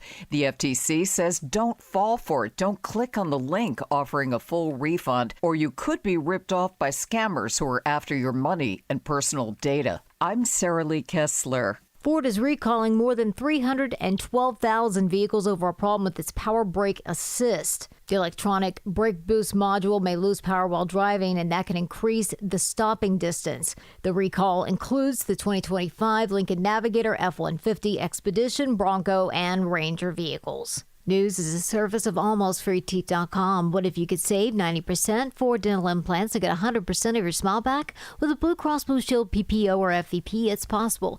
Check if you qualify at AlmostFreeTeeth.com.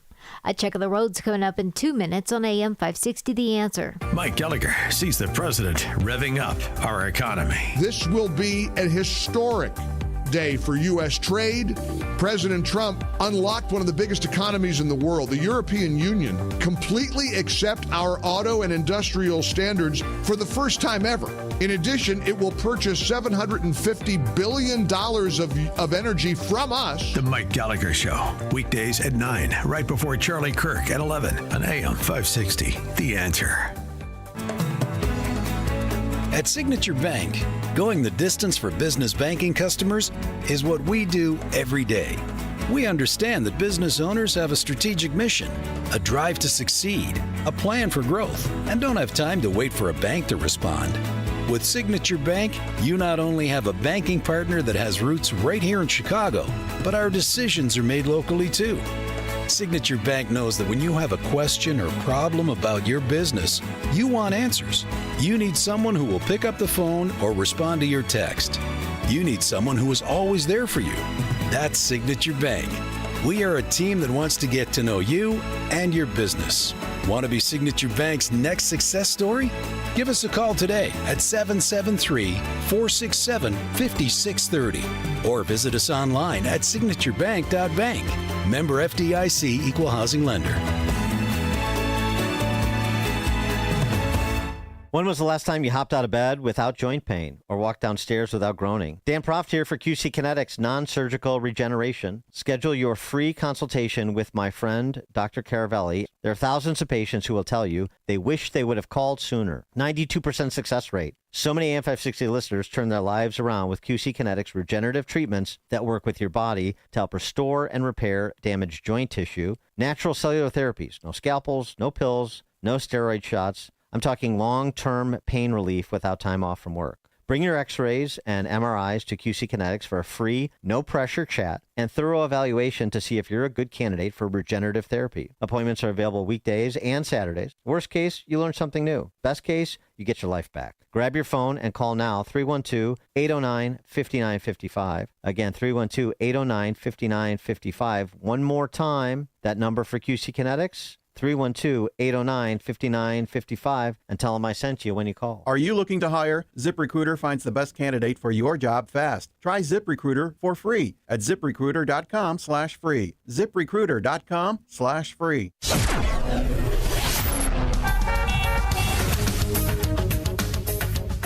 From the Team Hawkburg Traffic Center, I'm Nikki Whaley. On the Edens inbound from Lake Cook to Montrose, 14 minutes. Outbound, 13 minutes. On the Kennedy inbound from Montrose to the Burn Interchange, 8 minutes. Outbound, 10 minutes. On the Eisenhower inbound from Wolf to the Old Post Office, 12 minutes. Outbound, 13 minutes. On the Stevenson inbound from the Tri-State to Lakeshore Drive, 15 minutes. Outbound, 15 minutes. On the Dan Ryan inbound from 95th to the Burn Interchange, 11 minutes. Outbound is 10 minutes. This report is sponsored by Blindster.com. Need new blinds? At Blindster.com, they offer guaranteed low prices, guaranteed satisfaction, free samples, and free shipping. At Blindster, they take the fear out of ordering custom blind shades and shutters so you can do it yourself and save big. Blindster.com. Chicago's Morning Answer continues next, but now check your forecast from the National Weather Service. Today, expect hazy sunshine with smoke from Canadian wildfires affecting air quality. The high will be 82. Tonight will be partly cloudy with a low of 66. Tomorrow, anticipate partly sunny skies, increased humidity, and a chance of a stray afternoon thunderstorm. The high will reach 84. I'm meteorologist Jason Caterina on AM 560, The Answer. Get the latest weather, traffic, and news updates online at 560theanswer.com. This hourly segment is brought to you by Health Quest Radio with Dr. David Kolbaba. Saturday mornings at 11. Visit healthquestradio.com. Now, from the Signature Bank Studios.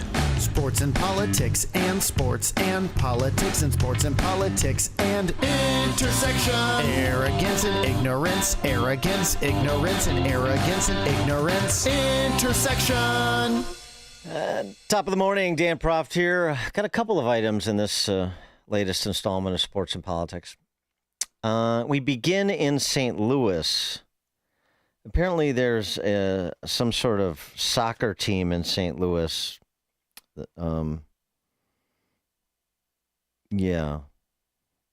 St. Louis City SC.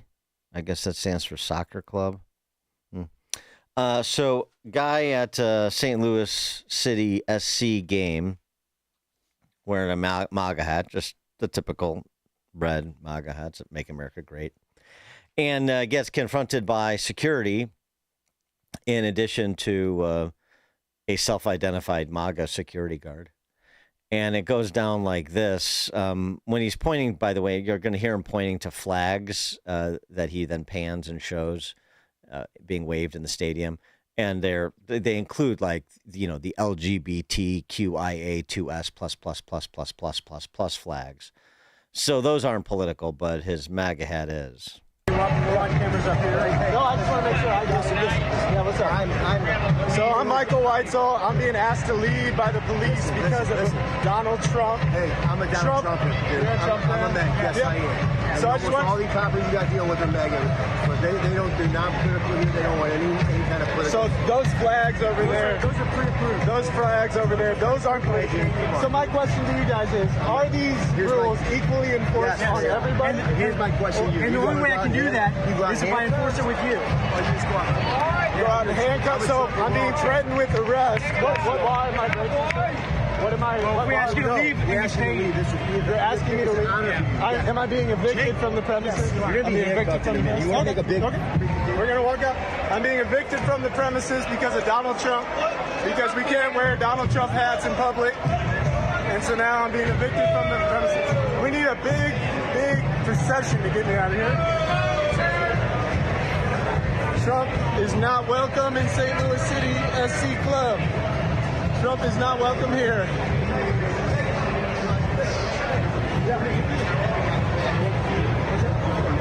I'm getting mad. You guys. We're the ones. We're usually better than that. I know. We're the ones who don't complain about everything and cry about everything. I know. But if we're gonna do this, policy of the department. We don't want. You just take the hat off and go back in. If I take the hat off, I can go back in. Yeah. Okay. We're already past that. Really? We're past that. You ready to get a chance to? No, that's fine. Just for this game. Just for this game? Okay. Because I'm hearing my more pro. He gets it. He's just following the rules. It's not his fault. But this is the stadium's rules here. You're good, man. Thank you, sir. Hey. So that's what happens if you wear a Donald Trump hat to a St. Louis City Soccer Club game. Thanks for watching. 312-642-5600, turnkey.pro answer line. I saw on X some of the feedback to this video and this incident. Included David Limbaugh, Russia's brother, who apparently knows this. Like, this guy is the nephew of somebody he knows. So it's going to be interesting. I can't wait till this rises to the level of Trump's attention. I'm sure it will at some point. And the commentary that will come. They focus on these St. Louis, more focused than I'm sure the St. Louis City Soccer Club otherwise enjoys. Not surprised that a soccer fan would cry about somebody wearing a hat that they didn't like. A little surprised that a MAGA supporter would be at a soccer game, because why? 312-642-5600, turnkey.pro answer line. But it is still, a sign of the times. And a sign of professional sports, which is still decidedly left.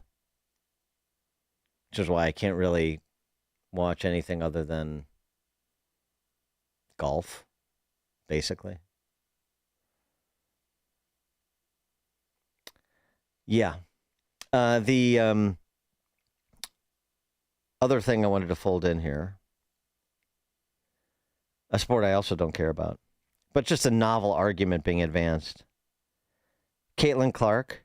I would be more inclined to rally behind Caitlin Clark if she was inclined to rally behind herself, but she hasn't really been. She's sort of tried to appease the identitarians in the WNBA by parroting their rap. Can we appease identitarians? How many examples must be presented before it becomes clear that appeasement is provocative, particularly to these rapacious political actors? Since she joined the WNBA, merchandise sales have soared 600%. Indiana Fever viewership, it's the team she plays for, has jumped 170%. The team's value has tripled. Pay us what you owe us. We lose money. League Pass subscriptions climbed 366%. App engagement rose 613%. And she makes $11 million in endorsements. And she's wearing a Pay Us What You Owe Us t-shirt. Okay. But anyway, it's clear that Caitlin Clark's status is, driving the WNBA for the benefit of all the other players. The same way Tiger benefited every golfer on the PGA Tour and Jack and Arnie before him and Michael Jordan and the NBA, of course, same way. Yeah, they're the transcendental figures in the sport generate more interest, generates more fandom, generates more money, and everybody benefits. But that's not the attitude, of course, that the WNBA players have taken with respect to Caitlin Clark. She's not getting a lot of thank yous. And this argument advanced by Sean McClain, who worked in the Trump White House and now he's a lobbyist. He is suggesting that the federal government open a civil rights investigation into Caitlin Clark's treatment within the WNBA. 3 injuries have sidelined her for 10 games and the All-Star game, with ratings plummeting 55% without her. She's not being protected. Everybody is physical with me. They get away with things others don't. That's what Caitlin Clark said. Aja Wilson of the Las Vegas Aces, I'm making his argument. I don't agree with it, but I'm making it out. Aja Wilson of the Las Vegas Aces, a 3-time MVP, said race is a huge thing and that, quote, it boils my blood when people say it's not about race because it is.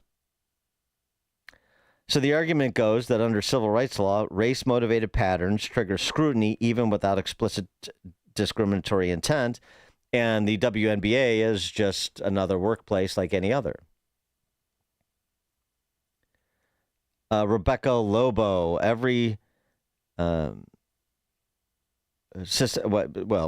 this is what he says. Systemic missed calls include viral replays of Caitlin Clark being fouled multiple times in a single possession. Rebecca Lobo saying every single one of them is a foul, but they don't get called. She absorbed 17% of flagrant fouls last season, double her peers' rate. So it's not just bad officiating, it rises to the level of legally dangerous and unequal.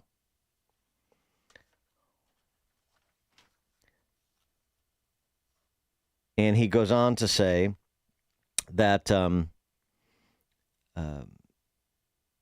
professional sports, that they're multi-billion-dollar industries, they're subject to the same civil rights, antitrust, and labor laws as any other private enterprise. When basic rights, safety, and public confidence are threatened, Washington intervenes. The government has forced changes at the NCAA, USA Gymnastics, and other leagues over player safety protocols. UConn Hall of Fame coach Gene Auriemma says that she's being targeted. I don't remember when Michael Jordan came into the NBA, guys looking to go out and beat him up. And that's obviously what he's insinuating has happened to Caitlin Clark.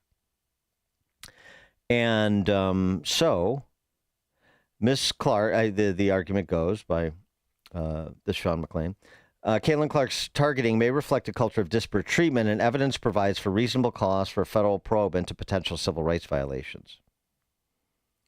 So he's suggesting an EEOC investigation into the WNBA to look at whether or not they are violating Caitlin Clark's civil rights. Well, boy, if you do that, and it's found to be the case under a strict reading of relevant statutes, I don't know that it's going to get any better for Caitlin Clark in the WNBA. I don't know. I just don't know that this is really the way to address this, as I said, particularly if Caitlin Clark isn't going to do more than just say, they're not calling fouls they should be calling. There's different sets of rules for fouling me versus fouling others. But McClain argues Congress and the administration should demand answers from WNBA leaders, investigate officiating and internal league communications, hold hearings, and insist on real reforms. I don't know. I don't think so. Yes, the professional sports is another workplace, and it's subject to federal law like any other private enterprise. But I mean, when you get into the federal government getting involved in scrutinizing and regulating, officiating, and whatever petty personal jealousies and so forth, and you want to sort of haul them in under color of law. I mean, we want less regulation. We want a lighter touch from the federal government. We want the federal government involved in fewer things.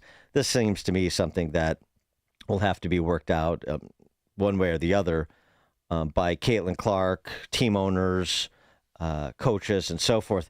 I mean, given those numbers that are recounted in Sean McLean's piece, he sort of answers his own question. If she's this valuable, then people, starting with the Indiana Fever's leadership, owner et al., are going to step in to protect her. Or she could take a higher profile position on whatever she thinks is happening to her within the league. I mean, these needs to be driven internally within the sport, not externally from the EEOC, goodness sakes. All right, one more, just to end on a positive. Jared Allen sort of went full Scotty Scheffler. Jared Allen, the great Minnesota Vikings pass rusher, inducted into the Football Hall of Fame there in Canton, Ohio. And this was the end of his Hall of Fame induction speech, in which he addressed his wife of some 16 years or so and his two daughters. And to my wife, I'm reminded of what Tom Lanphier said when we were going through our premarital counseling. He said the two most important decisions you'll make in life is, one, whether you follow Jesus or not, and two, is who you marry. Because there's only two types of people. There's boat anchors who drag you down, and there's people who elevate you. And you are a true game elevator. You're one of the smartest people I know. I am in awe of you every single day, and I love you more than life itself. To my amazing daughters,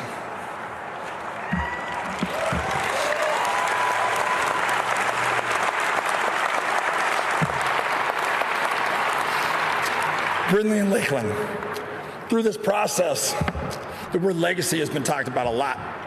The Hall often says they're here to tell my story. Well, I'm here to tell you too, you are my greatest accomplishments. When I get called home to heaven one day, if all they talk about is this gold jacket, my career, then I failed miserably as a father, a husband, and a friend. You two are my legacy. You are both so talented, and I cannot wait to see what you decide to do and to conquer this world. So always put Christ first, find your why, dream big dreams, and always pursue greatness in whatever you do.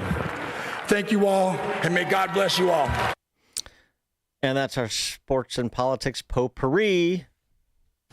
It's news, opinion, insight. This is Chicago's Morning Answer on AM 560.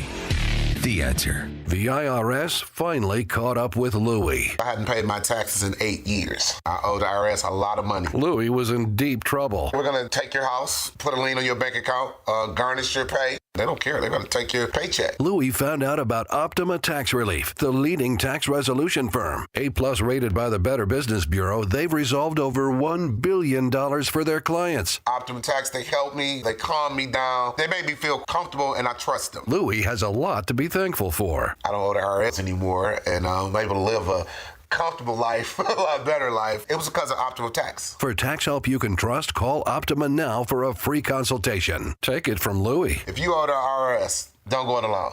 Give Optima Tax a call. They can help you. Call 800-965-1433. 800-965-1433. 800-965-1433. Optima Tax Relief. Testimonial from an actual client. Some restrictions apply. For complete details, please visit OptimaTaxRelief.com. Is your business using Windows 10? Very soon, updates for your system will no longer be available. Yes, the clock is ticking on Windows 10. Microsoft will no longer provide free updates, technical support, and security fixes for Windows 10 and previous versions. So take action before your business is impacted. Turnkey is offering a free Windows readiness check. The assessment will analyze your network's needs and prepare your business for Windows 11. Don't wait. If you're not ready, your system is vulnerable and could be hacked. All of your data could be lost. Could your business afford that? Visit turnkey.pro to sign up for your free assessment. Turnkey can help prepare you for the transition, ensuring a seamless move from Windows 10 to Windows 11. Ask about the free Windows readiness check today. Visit turnkey.pro. Before there's no support for Windows 10, that's turnkey.pro. Turnkey.pro, your small business champions. Wow. At the time of this being written, both gold and silver are up some 40%. That's 40% in just 1 year. In fact, this past year, gold has broken all-time historic records by hundreds of dollars an ounce. And unlike all other financial instruments used today, that historic record goes back thousands of years. In times like these, prices have never been better on most collector and gold coins. Fox Valley Coins in Naperville is trying to keep up with demand. So they're paying the most ever on not only most gold coins and bars, but also those old coin and paper money collections. They're especially looking for the scarcer dates and higher grade coins. Take advantage of the record high market price and our huge demand now, whether you're buying or selling, or just want to find out their worth. Fox Valley Coins is the place to go. Fox Valley Coins is on Route 59, just one light north of I-88 at the Naperville-Warrenville border. Family owned, integrity since 1981. If you're looking to purchase a new home or refinance your existing home, you need to call Team Hochberg, your trusted local lender. Bridget, first-time homebuyer, posted this 5-star review about her mortgage experience. Team Hochberg made one of the biggest and nerve-wracking milestones in our life such an enjoyable experience. David and Anna talked us through every step in our home buying journey with a very tight timeline and made us feel comfortable every step of the way. We put in an offer at the beginning of November, and with Team Hochberg's help and expertise, we're able to close on our home by the end of the same month. I couldn't say better things about them and our experience. Team Hochberg all the way. Thank you, Bridget. If you'd like this type of 5-star service on your next mortgage, call Team Hochberg now at 855-563-2843 or visit 56david.com. That number one more time and that website you love, 855-563-2843, and go to 56david.com. Lower.com, equal housing lender, NMLS 1124061. AM 560, The Answer.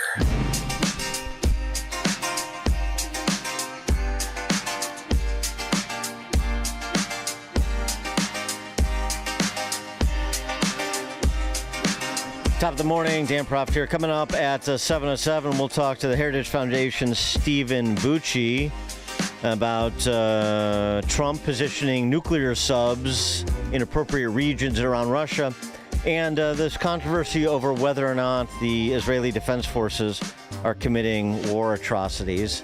We'll go through the accusations of one former Green Beret and contractor in the region. Tony Aguilar has been making the rounds, including on Tucker. That's at 7:07. It is now 7 a.m. on AM 560 WIND Chicago.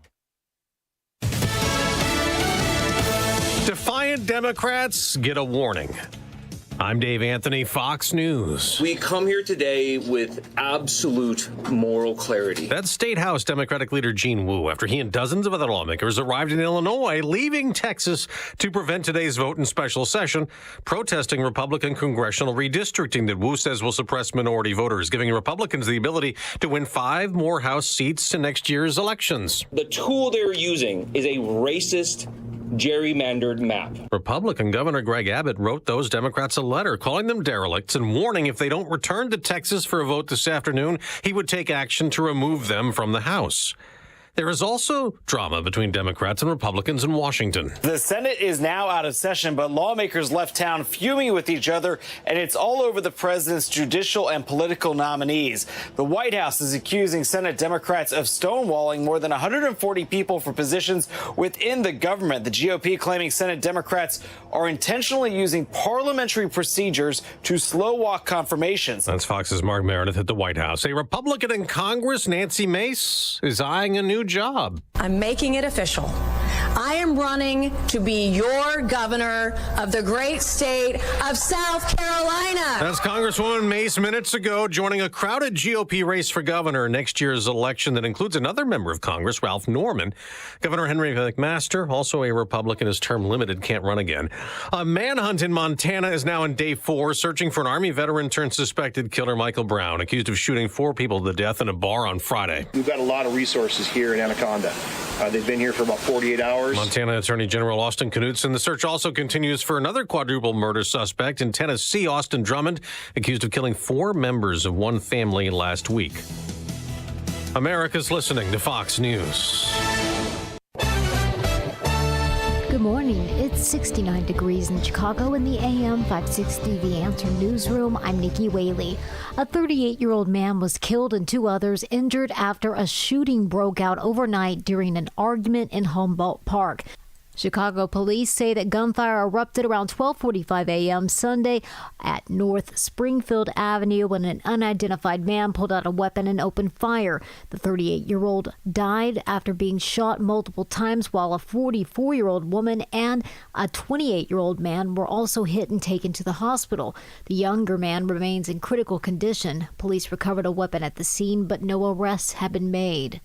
A rollover crash shut down part of the Bishop Ford Freeway Sunday, sending 5 people to the hospital. Illinois State Police say the southbound lanes were closed near South Holland around 11:45 a.m. following a single vehicle crash. All 5 occupants were hospitalized, but their conditions were not released. The interstate remained shut down for most of the afternoon, reopening around 8:30 p.m. The cause of the crash is still under investigation. More than 50 Texas Democratic lawmakers fled to Illinois over the weekend in a dramatic effort to block a Republican redistricting plan that could add 5 new GOP congressional seats. The delegation arrived at O'Hare Airport on Sunday and later appeared at a press conference with Governor J.B. Pritzker, who has been helping coordinate their stay. Governor Abbott responded by threatening them with felony violations and possible removal from office. Texas Attorney General Ken Paxton also called for their arrest, though acknowledged it would be difficult while they're out of state. The walkout aims to run out the clock on the 30-day special session, forcing Governor Abbott to call another. News is a service of Fox Valley Coins. Currently buying all gold and silver bars, coins, silver dollars, rare, date-proof, and mint sets. Visit foxvalleycoins.com. A check of the roads coming up in 2 minutes on AM 560 The Answer. The biggest AM 560 event of the year is coming to Gobert's Farm in Pingree Grove on Friday, August 22nd. It's Seanfest 2025. Join hundreds of fellow AM 560 listeners for the summer's best party. Be a part of the on-location broadcast with Sean Thompson, followed by live music, photo opportunities, food and dessert trucks, and it's all free. Registration is requested at 560theanswer.com/SeanFest. Sponsored in part by Fox Valley Coins and by myvirago.com. Born on America's darkest day of 9/11, the Tunnel to Towers Foundation has been helping America's heroes ever since. People who put their lives on the line for our country and our communities need your help now more than ever. Join Tunnel to Towers on its mission to do good in their honor. Never forget 9/11 or the sacrifices of this country's heroes and their families. Show your support. Donate $11 a month at T2T.org.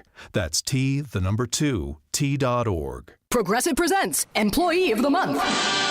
Small Business Edition. Today's recipient from Lucky Larry's Landscaping, Larry!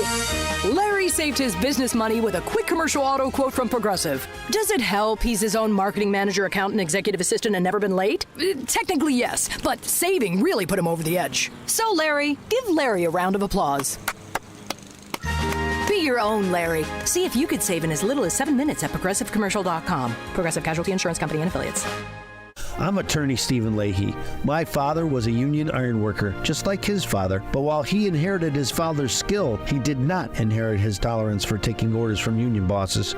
He needed a change, something that was his, something where he could call the shots. So he started a janitorial company. His company cleaned grocery stores and airplane hangars, dentist office and construction sites, hardware stores and restaurants. As his business expanded, so did the complexity of managing it, especially the taxes. Preparing tax returns requires records records, and Dad just never got accustomed to keeping good records. That was a mistake. It cost him his business. Initially, I followed my father and grandfather and became a union iron worker, third generation. I'm very proud of that legacy. Now I'm a tax attorney. I help business owners protect what they've built. Fighting back against the IRS is personal to me. If you own a business and have tax troubles, fight back. Go to fightbacknow.com. That's fightbacknow.com or call 312-664-6649. Become a freedom fighter today. From the Team Hochberg Traffic Center, I'm Nikki Whaley. On the Edens inbound from Lake Cook to Montrose, 14 minutes. Outbound, 13 minutes. On the Kennedy inbound from Montrose to the Byrne Interchange, 12 minutes. Outbound, 16 minutes. On the Eisenhower inbound from Wolf to the Old Post Office, 14 minutes. Outbound, 15 minutes. On the Stevenson inbound from the Tri-State to Lakeshore Drive, 17 minutes. Outbound is about 15 minutes. On the Dan Ryan inbound from 95th to the Byrne Interchange, 12 minutes. Outbound is 10 minutes. Traffic is a service of Woodland Windows and Doors in Roselle. Brighten your home and make your rooms in your house look better and bigger with larger windows or patio doors. Visit woodlandwindows.com to book your consultation today. Chicago's Morning Answer continues next, but now check your forecast from the National Weather Service. Today, expect hazy sunshine with smoke from Canadian wildfires affecting air quality. The high will be 82. Tonight will be partly cloudy with a low of 66. Tomorrow, anticipate partly sunny skies, increased humidity, and a chance of a stray afternoon thunderstorm. The high will reach 84. I'm meteorologist Jason Caterina on AM 560, The Answer. Get the latest weather, traffic, and news updates online at 560theanswer.com. Now, from the Signature Bank Studios, this is Chicago's Morning Answer with Dan Proft on AM 560, The Answer.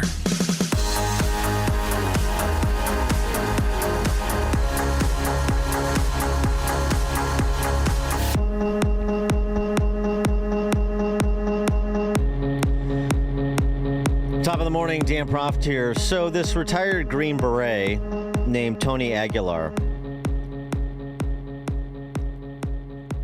he was a contractor of the Gaza Humanitarian Foundation, or he's an employee of a contractor for said foundation, responsible for the distribution sites, the aid distribution sites in Gaza, and getting food and water to people who need it. Well, he's turned into be a whistleblower of sorts. He was on Tucker Carlson's program talking about a young boy he met named Amir, who was, according to him, suffering all of the ill effects of malnutrition.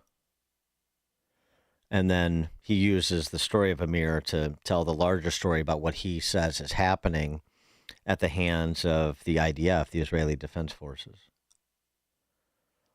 And he says he's telling these stories because, the Gaza Humanitarian Foundation is funded by American tax dollars, and we should know what's going on.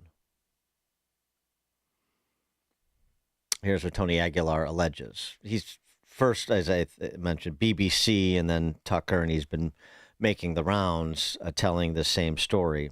But there is pushback, by the way, to what you're about to hear. I was still on the site. I was below the berm. It was the second time we had done distribution. So when I heard the gunfire kick off, the automatic machine gun fire, I thought we were under attack. I thought something had happened. So I ran up to the southern berm and I laid down to take cover. I'm observing and I'm looking, and I see the shooting keep going on, like just the rap and Palestinians dropping on the side of the road. So Amir didn't make it home. He walked 12 kilometers to get some food, picked up scraps off the ground, because that's all that was left, because the 8-minute mayhem took all of the food. And by the time he got there, walking with no shoes, hungry and tired, the only thing left for him was to pick up some remnants off the ground. And when he left, he was killed by the IDF. Why? Because they lack discipline, they lack standards, and they lack basic human decency. Now, do I think that they intentionally shot him or shot the people they were shooting at? No.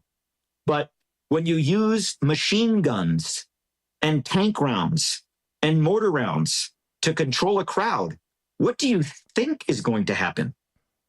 And the United States stands by and watches it. This is how Aguilar characterized those aid centers in question. The only way I could describe the sites is death traps. And they didn't become death traps. They were designed as death traps. And the United States puts aid and we lure them in. And when they leave, they get shot at coming and they get shot at going. Never have I seen an American behave this way. Never have I seen an army. And I've seen some pretty ragtag armies in my day. And never have I seen this level of depravity and just disrespect for human dignity.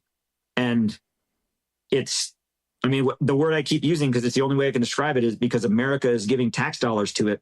It's un-American.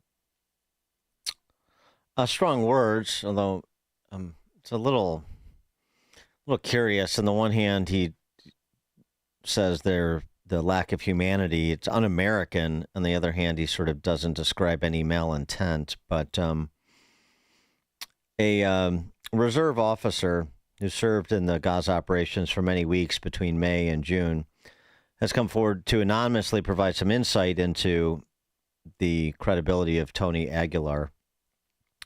According to the source, Aguilar was present during the first few weeks of their deployment and stood out immediately for his combative and self-centered demeanor. He frequently clashed with both security personnel and humanitarian workers, appearing more concerned with his personal image than the mission itself. Despite being in a high-stress environment, Tony Aguilar, unlike other military veterans on the team, seemed overwhelmed and volatile. His departure after a few weeks was unsurprising, and he was regarded by many as the most problematic individual on site. The source firmly disputes Aguilar's later claims publicized through the BBC, similar to what you just heard from his appearance on Tucker, that Israeli forces targeted civilians at safe distribution sites, calling the accusations, quote, absolute nonsense, unquote. They clarified that all actions were governed by strict rules of engagement and that lethal force was never authorized unless there was a clear and immediate threat.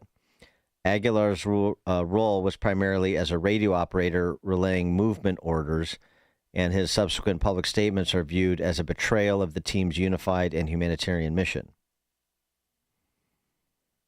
The source emphasized that Tony Aguilar's behavior, reflected the desire for attention and personal gain, not the values shared by those who work selflessly to ensure aid reached Gazan civilians while bypassing Hamas control. Okay. The executive chairman of the foundation in question, the Gaza Humanitarian Foundation, Johnny Moore, was on with Shannon Bream over the weekend, and he had this to say about the accusations being leveled in the direction of the GHF and, frankly, IDF. That's not leadership. What leadership is what President Trump did on May 5th when he said the United States was fed up with Hamas stealing the food and we were going to do something about it. And over the last 2 months, the numbers speak for themselves. 105 million meals free to the people of Gaza. Not a single truck has been stolen by Hamas. And whether it's this, the 400 being replaced with 4 sites or these statistics about casualties in the Gaza Strip, these casualties that the senator, and by the way, I'm a constituent of the senator, and I work with a lot of constituents at GHF of the senator. These figures emerge from Hamas, and then they're laundered all around the world because President Trump actually decided to lead and make a difference. We're standing here today, and there are hundreds of thousands of lives that were saved. And we don't want to argue with the United Nations, even though they don't pick up their own food, they don't deliver their food. By their own statistics, 90% of the and it's unbelievable. Like to just say, 95% of the trucks don't make it, but we have to do better. That's unacceptable. That's the United States money. That's European money. 95% of the World Food Program trucks can't get to the people in need. We haven't had a single truck taken over. And all we want to do is we want to work with the United Nations and the World Food Program. We want to do exactly what the senator just said. That's the mandate we have from the President of the United States. But every single day, they try to sabotage everything that we're doing. I don't understand why the UN And while some in elected office in this city and and around the world and in Europe would rather help Hamas than the United States, because GHF is a United States initiative with veterans on the ground making a difference. Stephen Bucci served America for 3 decades as an Army Special Forces officer and top Pentagon official.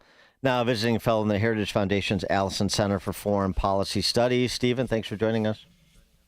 It's my pleasure. Thanks for having me on the show. So I don't know if you know this Tony Aguilar fellow, but what is your handle on what's happening at these distribution sites amid these allegations made by Aguilar? Well, first, I have to say, I don't know Aguilar. I've never served with him. And I have been following the exchange primarily on X between the things that Aguilar's been saying and then the other Special Forces veteran who's been the most critical of him, who says he has a direct source, an American source, not an Israeli source, right, on the ground that worked directly with Aguilar and made the accusations as to his performance.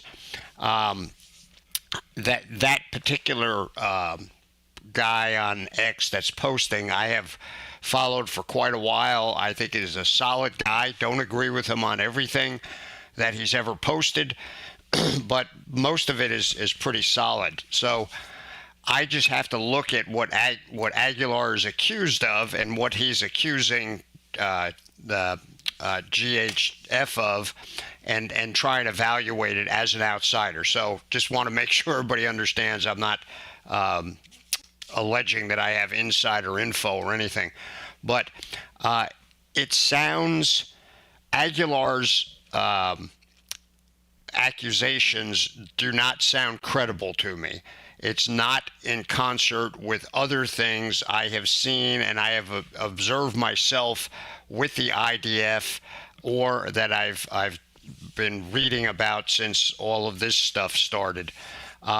They do occasionally have incidents where people get out of hand and do things wrong. And they're pretty quick in most of those incidents that I know of, the IDF is, at responding to it, taking action, apologizing when mistakes are made and trying to fix it. They also are over the top with their efforts to minimize collateral damage. As an institution, way more over the top than American military is. Not that I'm saying that we're doing anything wrong, but they take steps that we do not take. So Aguilar's accusations, that description that you played on the tape, just doesn't, line up with my experience with them or my experience at studying them as a commentator.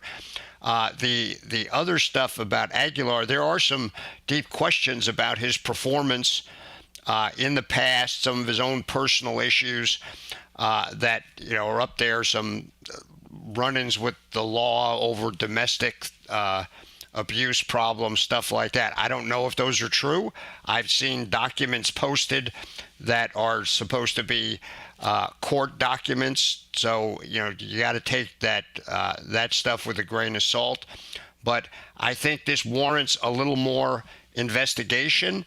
But I would not jump immediately onto Aguilar's train and say, "Oh my God, the entire effort, it's all the Israelis' fault." Again, as other people have said, this is the first time in any war where somebody gets attacked, they counterattack, and suddenly it's their responsibility to make sure none of the people who attack them are hungry. I think that's a little odd. And I think there's great evidence that the biggest problem in Gaza with feeding the Palestinians there is Hamas. Lots of people have pointed that out of all sorts, and very few, not zero, but very few have really, other than Hamas sources, pointed out with any sort of evidence that the Israelis are the bad guys in this. So more investigation. I think President Trump has been forceful in telling the Israelis, hey, we got to fix this. And I think it's because he realizes that the Israelis lose credibility when these accusations are there and are not refuted with evidence. So we got to keep looking. And of the decision by, well, the threats by France and Britain to support recognition of a Palestinian state, like we talked about a little bit last week, but how does that factor in as well? I mean, is that judicious on behalf of those countries to take that approach at this time? No, I think it's stupid. It's rewarding the people who started this whole mess. And it just is going to give Hamas and the most radical elements of Hamas, which is saying something because they're almost all pretty radical, but it gives them comfort, it gives them aid, it gives them the motivation to hold on to the hostages, to hold that a better deal is coming. And if they just hold out, they can, which they've already done a couple of times, declared, see, it's working, we're winning. We're going to get our own homeland. Well, look, you know that other people have offered this two-state solution before, and every time Israel agrees to it, and Hamas and Hezbollah say not no, but heck no, we're not going to do it. We reject that. So, why in the world France and Britain and Canada think it's a good idea to do it all over again? I mean, isn't this the definition of insanity? That, you keep doing the same thing thinking you're going to get a different outcome? Hamas are not legitimate negotiating partners. They have proven themselves to be completely untrustworthy and completely ridiculous in their demands, but we continue to try and mollify them, and I think it's stupid. And, I'm sorry, Mr. Macron, you're the one who started this ball rolling, and then Stammer, and then the Canadian. Look, you guys are completely 180 wrong from what should be going on. Trump last week, a posting on Truth Social based on the highly provocative statements of former President of Russia, Dmitry Medvedev.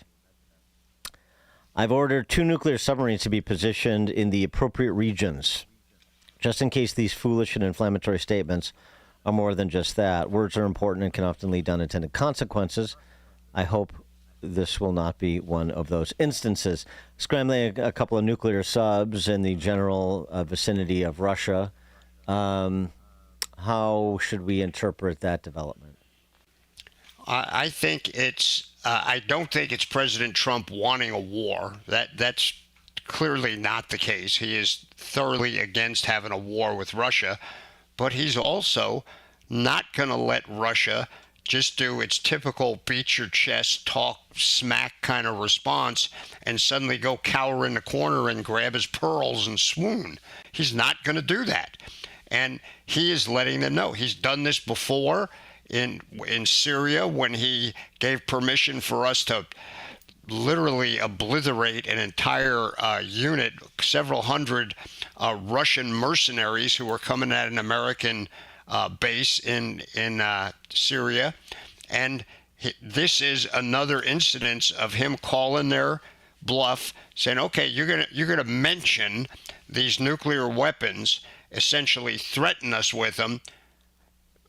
Please make sure this is not just, that this is only a threat and nothing more, because there'll be a price to pay otherwise. That's the unspoken part. And I think Russia, because they have no capability to fight the United States in any sort of meaningful way, will realize this is not the bear you want to poke. In fact, you're poking an eagle now, and that's a really bad idea. Tulsi Gabbard talking about the developments since she began declassifying information related to the Russian collusion hoax.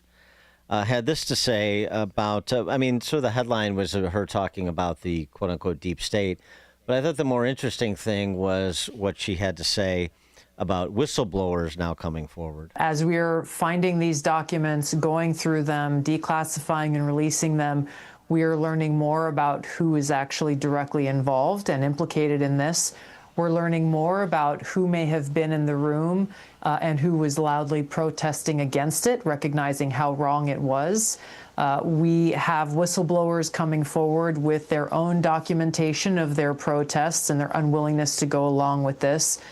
So yes, there are people who are still working within the intelligence community who had a hand in this. As we are identifying them, it will give us the opportunity to make sure that they and others like them who, again, are so willing to weaponize intelligence to subvert the will of the American people can no longer work in the intelligence community.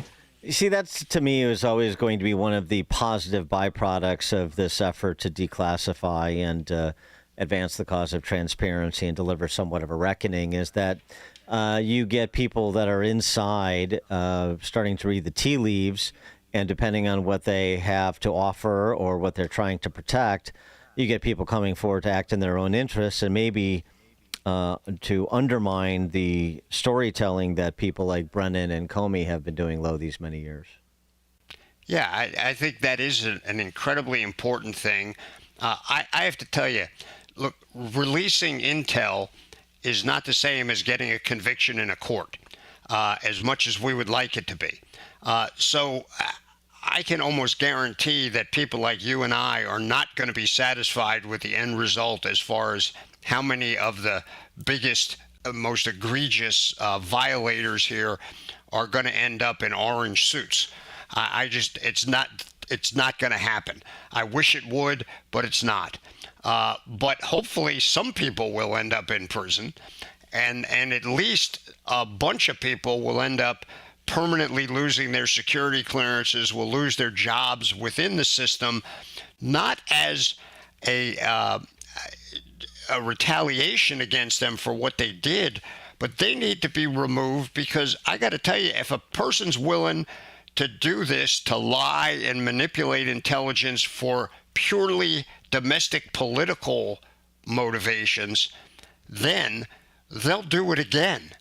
And it might be in a different direction. So, frankly, even people who hate President Trump ought to think, man, we got to get rid of those kind of people in our system, because what they did, even if you like the outcome of, driving President Trump crazy and abusing him all through his first term and almost stopping him from even running, let alone getting that second victory, you have to understand, if you have any brains at all, that this is poisonous to our constitutional system. This is wrong and damages America as a nation, unless you're so ideologically driven that you think, well, that's worth that part of it just to try and get rid of Trump. The people who think that have to be removed, especially from the intel community. We depend on them to give us real, honest evaluations, not something that's designed purely to get rid of a domestic political candidate or office holder. So we'll see. But I think Tulsi Gabbard's doing a great job trying to get to the truth. What's your intuition about the biggest scalp that may be claimed? I mean, do you think that Brennan and Comey, Clapper, all of those brand names, if you will, do you think they walk, or do you think there's real exposure there?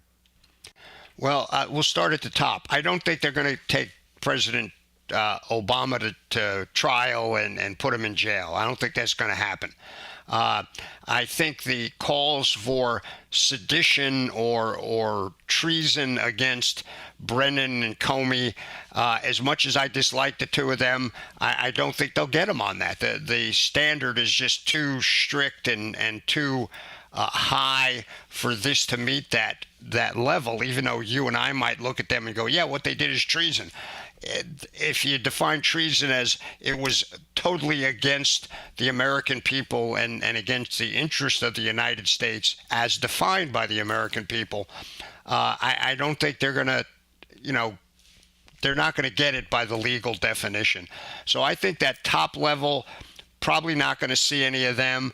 I think some of those other folks that are down a level that might be technically civil servants. They don't really call them that in the intel community.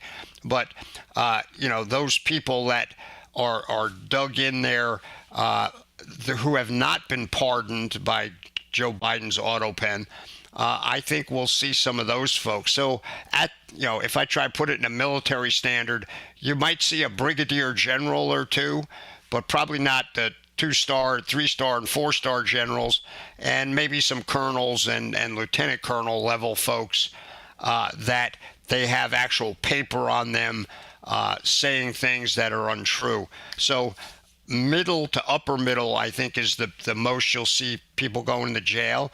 But hopefully a bunch of people at every level will get flushed out of the system and tagged so that they cannot come back, even in an administration that's more in line with the Obama and Biden mindset.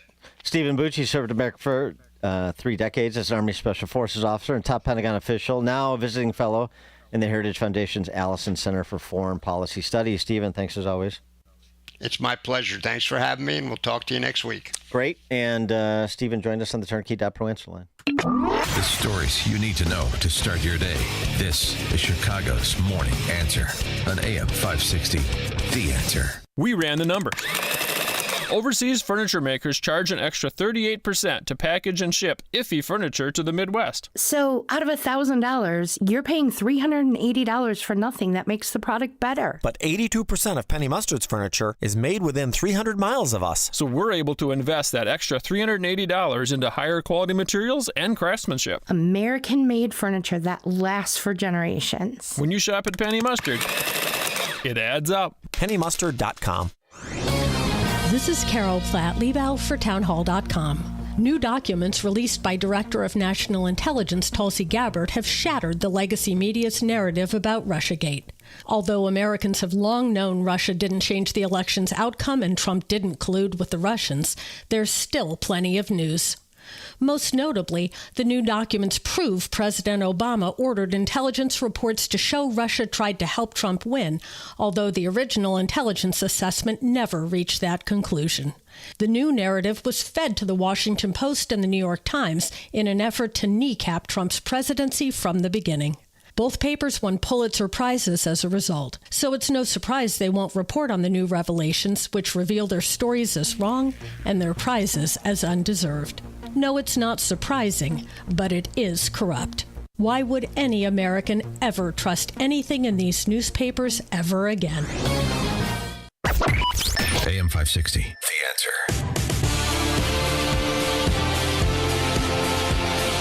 Coming up at 7:37, we'll return to Redistricting with Scott McKay, publisher of The Hayride. Scott McKay, 7:37. Now we check the headlines. Good morning. It's 69 degrees in Chicago in the AM 560 The Answer newsroom. I'm Nikki Whaley. White House economic advisor Kevin Haslett is defending President Trump's move to fire the head of the Bureau of Labor Statistics following a weak jobs report. In an interview with NBC's Meet the Press, Haslett echoed statements made by the president questioning the accuracy of the numbers. There have been a bunch of patterns that could make people wonder, and I think the most important thing for people to know is that it's the president's highest priority that the data be trusted and that people get to the bottom of why these revisions are so unreliable. The report said the U.S. economy added just 73,000 jobs last month, which is well below estimates. Trump took to social media and implied the labor statistics chief manipulated the data for political purposes. I'm Mark Mayfield. About 60% of millennials and Gen Zers blame their social life for hurting their financial goals. A new survey from Ally Bank also found that 42% of them report overspending on their social budget several months out of the year. Ally's survey revealed most American adults covet social time, with nearly 70% saying they meet with friends in person at least once a week. On average, they spend about $250 a month on social activities. Fewer than 1 in 5 say they have a strict budget for activities with friends. I'm Tammy Trujillo.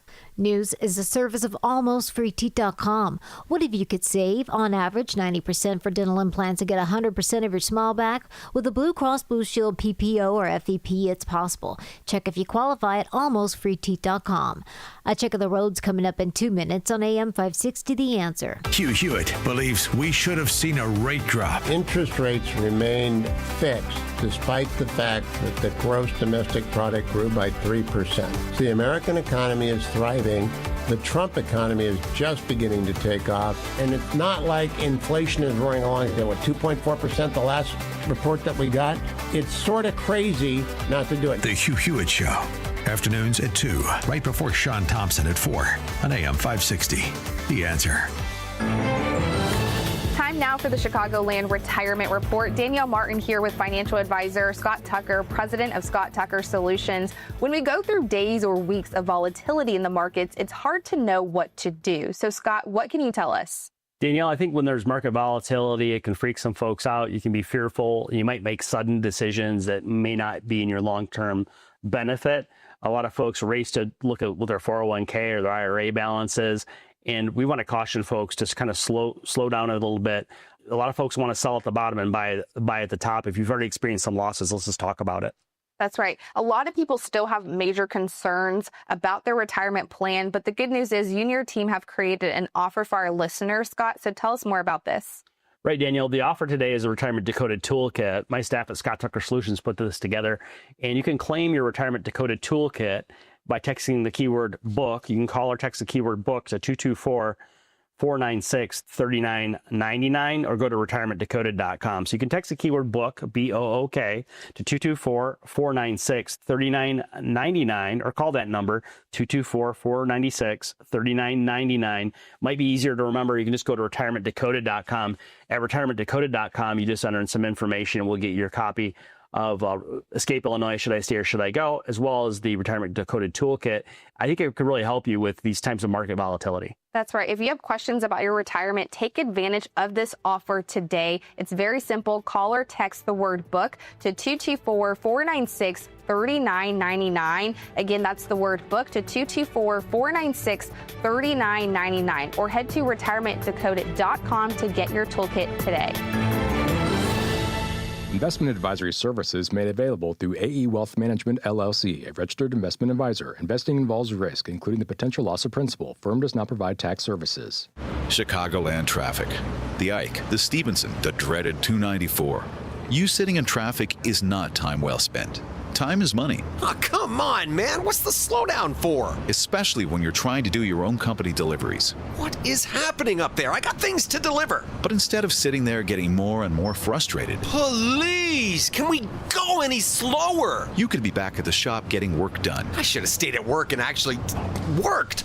Get Quick Delivery Service to battle the traffic for you. They'll make your deliveries while you get other things done. Quick Delivery Service makes it easy. No forms, no labels, no scanning. They'll deliver large pallets of materials to important documents. Simply tell Quick Delivery Service where it's going. They'll pick it up and get it to your destination quickly. Plus, your deliveries are tracked with real-time GPS notifications. Visit quickdelivery.com and stay out of traffic. Oh no, this exit's closed? Call now for a free quote. 847-534-2244 or go to quickdelivery.com. Are you looking to hire? ZipRecruiter finds the best candidate for your job fast. Try ZipRecruiter for free at ziprecruiter.com/free. ZipRecruiter.com/free. From the Team Hochberg Traffic Center, I'm Nikki Whaley. On the Edens inbound from Lake Cook to Montrose, 14 minutes, outbound 13 minutes. On the Kennedy inbound from Montrose to the Byrne Interchange, 12 minutes, outbound 16 minutes. On the Eisenhower inbound from Wolf to the Old Post Office, 14 minutes, outbound 15 minutes. On the Stevenson inbound from the Tri-State to Lakeshore Drive, 17 minutes, outbound is about 15 minutes. On the Dan Ryan inbound from 95th to the Byrne Interchange, 12 minutes, outbound is 10 minutes. This report is sponsored by Dairy Queen. For crunch time in no time, get the DQ chicken strip basket with 4 seasoned 100% white meat, chicken strips served with fries, Texas toast, and DQ signature country gravy.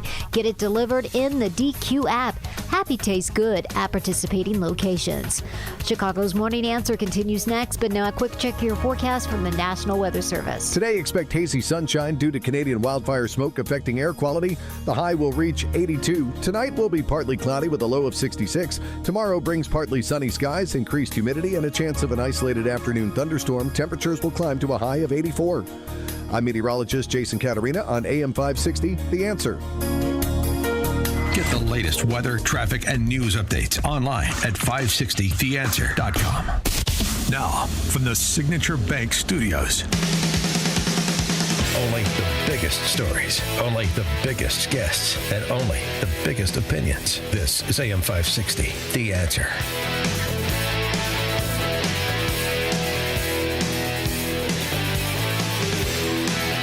Top of the morning, Dan Proft here, and so are 57 Texas Democrats, thanks to Governor Jelly Belly.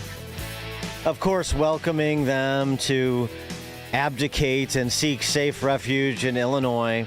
These Texas Democrats that don't want to participate in a special session in the state legislature down in Austin because of the proposed redistricting that would have the possibility of adding maybe as many as 5 Republican congresswomen to that state's congressional delegation. Can't have that. Brought out the big guns. Jasmine Crockett testifying on the bill, on the proposed map, before a House committee, giving the sort of usual dizzying arguments. At the same time, she's wants majority-minority districts. She also is criticizing Republicans for packing a majority of minorities in the majority-minority districts that she wants to make sure that she gets, more likely than not, the minority fellow travelers that she needs and the party needs writ large nationally. So this is another opportunity for Jelly Belly to engage in demagoguery on the national stage, much like Cory Booker talking to an empty Senate chamber. You know, whoever is the most recklessly hysterical rhetorically in the direction of Trump wins. That seems to be the race that's on at present. And so this was Pritzker's latest contribution. All bets are off when the cult leader and, would-be dictator of the United States tells Texas to midstream change the game when they know that they're going to lose in 2026. Cult leader, would-be dictator, all bets are off, the name calling and the big tough talk. You have to come through me, the same rap. I'd love to briefly crawl into mind of someone who listens to Pritzker and says, yeah, that's one tough hombre. That's a guy that's making sense. That's a guy who's protecting our republic. Just briefly. See what the wiring looks like. Scott McKay is the publisher of The Hayride, senior editor at the American Spectator, and author of Racism, Revenge, and Ruin, and From Hellmarsh with Love, a Mike Holman novel. Scott McKay, thanks for joining us. Appreciate it. Hey, good morning, Dan. So, I should add that Governor Pritzker was not the only one offering moral instruction on the topic. The House Minority Leader for State House Democrats in Texas, the good Representative Gene Wu, had these things to say. We come here today with absolute moral clarity that this is absolutely the right thing to do to protect the people of the state of Texas. The tool they're using is a racist, gerrymandered map. A map that seeks to use racial lines to divide hard-working communities who have spent decades building up their power and strengthening their voices. And Governor Abbott is doing this in submission to Donald Trump. Race-based gerrymandering. Have you ever heard of such a thing, Scott? Well, we have a district that was created along the same lines here in Louisiana that is about to get blown away by the Supreme Court. So I don't think Gene Wu is saying anything that the rest of the country isn't perfectly aware of. It's just that most of us don't agree with Gene Wu is all. And I don't think people in Texas agree with him. I think most people will hear that Jasmine Crockett probably gets put out of Congress with this map, which makes it an 80-20 issue for the whole country. But the problem is there's no novelty in what the Texas Democrats are doing. Like, they did this, 3 years ago? At that point, they fled to D.C. You had this sort of dramatic situation where arrest warrants went out for them, right. which legally you can do. It was a lot of political theater. My suggestion is, rather than do arrest warrants, redistrict the Texas state legislature. Let's see if they'll come home from Chicago then. Right? We're not just going to do Congress. We're going to do your seat. Well, and let's see if these guys will come home and fight. Oh, I saw it reported, although I haven't dug into it, that Abbott thinks that he may have the power to replace them and appoint replacements, take them out of their seats and appoint replacements if they abdicate their positions for some period of time. Like the 2-week special session that they're apparently planning on boycotting. Yeah, I don't know what Texas law is, but if there's anything that allows you, that power, you'd be crazy not to use it, because at this point now that what's the old joke? If you can do it twice, it's not luck. The fact that they've picked up and left tells you they're going to do that every time you want to do Republican things in that legislature. Well, so you might as well up the ante okay, you guys want to leave? We'll replace you. And now we've taken that tactic off the table. Yeah, I had almost forgotten. Of course, I remembered Illinois is a destination for flea-bagging legislators from around the country. So we had Wisconsin under Walker with the budget repair bill. You remember that? I had forgotten that. Before that, we had Indiana legislators who fled to Champaign-Urbana to try to prevent Mitch Daniels going back a bit now, trying to prevent Mitch Daniels from passing right to work in Indiana. And now Texas is visiting our fair state to hide from redistricting, hide from a discussion about redistricted maps. It also just speaks to a certain mentality. I mean, like when you have 3 different legislatures, and as you say, this is not the first time Texas has done this. That use that same sort of tactic. What does that say about that party? Well, one thing is they probably shouldn't be calling themselves Democrats anymore, because there's very little democracy in anything that they do. I mean, it's for several years until they lost the 2024 election. And even after, they kept going on about our democracy, Dan. I mean, I know you've heard that. Yeah. And it turns out that our democracy is like nothing like democracy at all, right? It's ruled by bureaucrats and NGOs. There's no accountability to any of it. Apparently, you can execute a coup against the democratically elected president, and nobody is supposed to be held accountable for any of that. I mean, our democracy is what Joe Biden and Kamala Harris had in store for America, and we rejected it. And it looks like we're continuing to reject it. If you take a look at the approval ratings of Democrats, it's a very anti-democratic party because they don't fare well when you find out what they want to do, which is to trans your kid and defund the police. And do all the things that Mamdani is trying to do in New York, or that Brandon Johnson is doing in Chicago. And what's his approval rating now? Like 6 or 7%? I mean, nobody actually wants any of the things these guys want to do, and yet they're still calling themselves Democrats.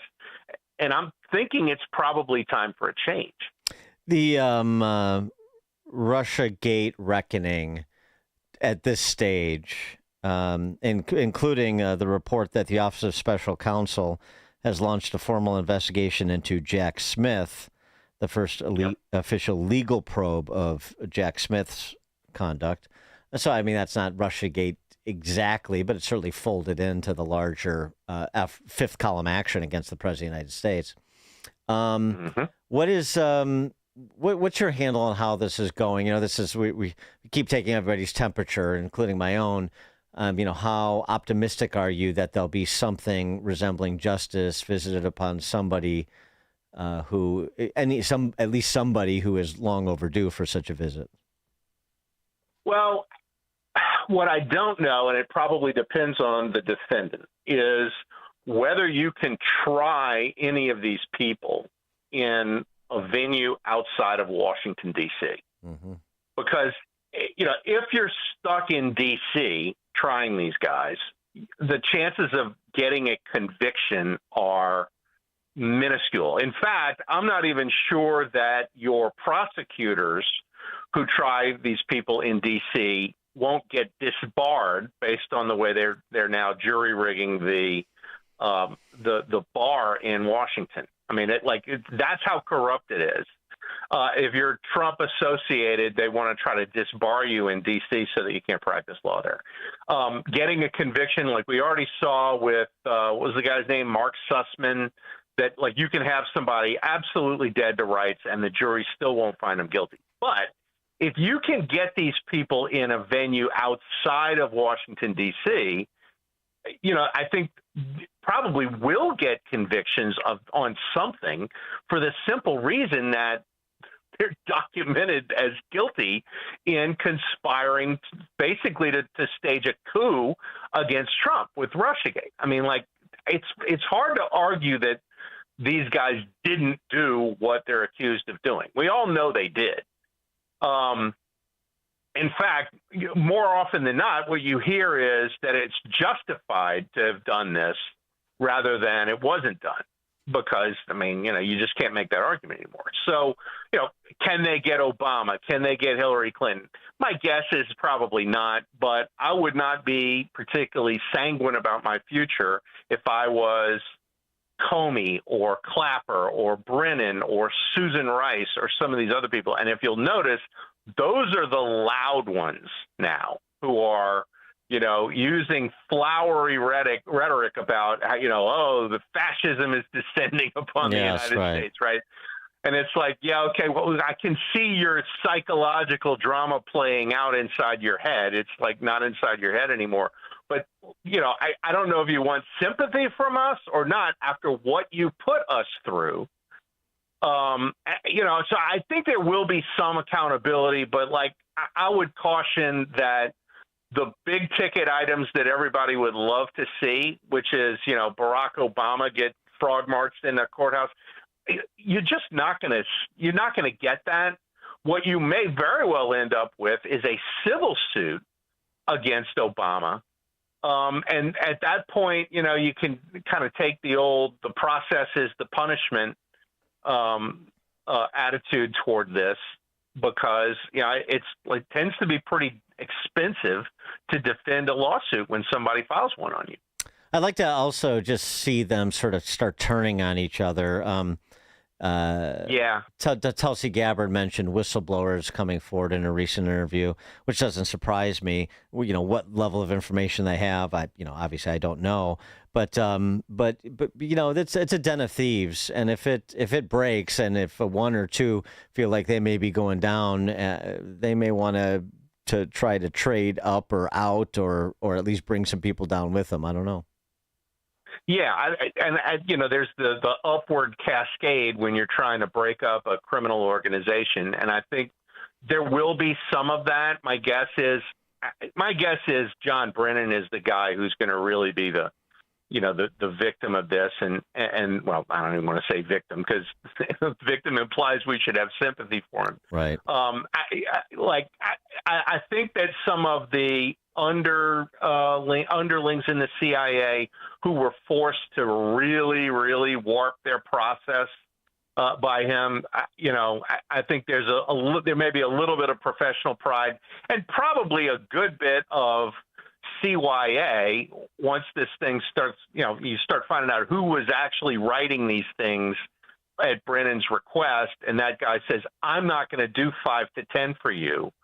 At that point, you start getting into a situation where even if you have to do this in D.C., like it looks like something where this guy's going to cut a deal and save you the process of trying to try him just so he can get off with 6 months in stir somewhere. And that may be, like at least you got to say that this guy was a convicted felon, even though you couldn't put him away for the rest of his life. And we'll see. I mean, it's just, it's hard to have really high expectations, but I don't think there's much question that all of this is going to be laid bare in front of history, and we're going to know what exactly happened with Russiagate. Scott McKay, publisher of The Hayride, senior editor of the American Spectator, and author of Racism, Revenge, and Ruin, as well as From Hellmarsh with Love, a Mike Holman novel. Scott McKay, thanks as always. Appreciate it. See you soon, Dan. And he joined us on the Turnkey.pro answer line. The more you listen, the more you'll know. This is Chicago's Morning Answer. Morning Answer on AM 560. The Answer. Why don't we do one of those one-day bathroom remodels? Well, because I don't want a generic bathroom that looks like it belongs at a campsite. Fair. I'd love something that fits us. A bigger shower, safety grab bars, better lighting, heated floors. Let's go with Forever Remodeling. There's no templates. Every design is unique and exactly what we want. At Forever Remodeling, no two bathrooms are ever the same. Visit Forever Remodeling today at foreverremodeling.com. That's the number 4everremodeling.com. And tell them AM 560 sent you. You know what really keeps me up at night? It's the criminals feel more and more bold. They have no fear of any consequences because there are none. So I did what anyone with a family should do. I called Goldilocks. They're not just some cookie-cutter security company. Goldilocks has been protecting Chicagoland homes and businesses for 4 decades, 40 years. And they actually listen. Their technician comes out to the house. He takes a look at what you need to make your house a smart home with a security system you can monitor from anywhere. It's built specifically for me and my family. Motion sensors, smart locks, cameras, monitoring, all customized. I don't trust anybody in Illinois to protect my family. I do it, and I did it by calling Goldilocks. I trust Goldilocks to keep my house, my property, and my family safe. Tell them Sean Thompson sent you, and Goldilocks will include 3 months free monitoring with any new installation. Call Goldilocks at 708-899-5600. That's 708-899-5600. Or visit them online at GoldilocksInc.com. Hey, this is Sean Thompson. You know, there's an old joke about Uncle Sam's tax short form. The first line says, "How much did you make?" The next line says, "Send it in." Sadly, that's not funny at all for honest people who pay taxes. But that's exactly what a lot of people do in their retirement. They take money out of their 401k and their IRA, and they send it into the IRS. Tom Fortino of Alpha Wealth Group believes there's a better plan for your retirement than Uncle Sam's plan of send it in. What if your current plan includes thousands of dollars in unnecessary taxes and fees? What if you're headed for higher Medicare payments, lower Social Security checks? What if the savings you may realize allows you to retire even earlier? Wouldn't you want to know all of that right now? Call Tom Fortino and the team at Alpha Wealth Group and find out today. Call 630-864-6711. The number again, 630-864-6711. You can also visit alphawealthgroup.com to schedule your no-obligation consultation. Don't miss In Grace with Pastor Jim Scudder Jr., now heard on Sunday mornings at 7:30. Tune in and find hope as Jim Scudder explores God's Word and His world each Sunday morning right here on AM 560, The Answer. AM 560, The Answer. Top of the morning, Dan Proft here, coming up at 8:08. This is going to be interesting. We're going to talk to Gent Z. That is the nom de plume of one James Lawley, who is in the business of teaching Gen Zers how to exhibit classic masculinity. Classic masculinity with Gent Z at 8:08. It is now 8 o'clock, AM 560, WIND Chicago. Come back or else. I'm Dave Anthony, Fox News. That is what Texas Governor Greg Abbott is warning State House Democrats he calls derelict, after dozens of them left the state to prevent a vote today in special session on congressional redistricting that they claim is a Republican power grab to give the GOP 5 more House seats in the 2026 election.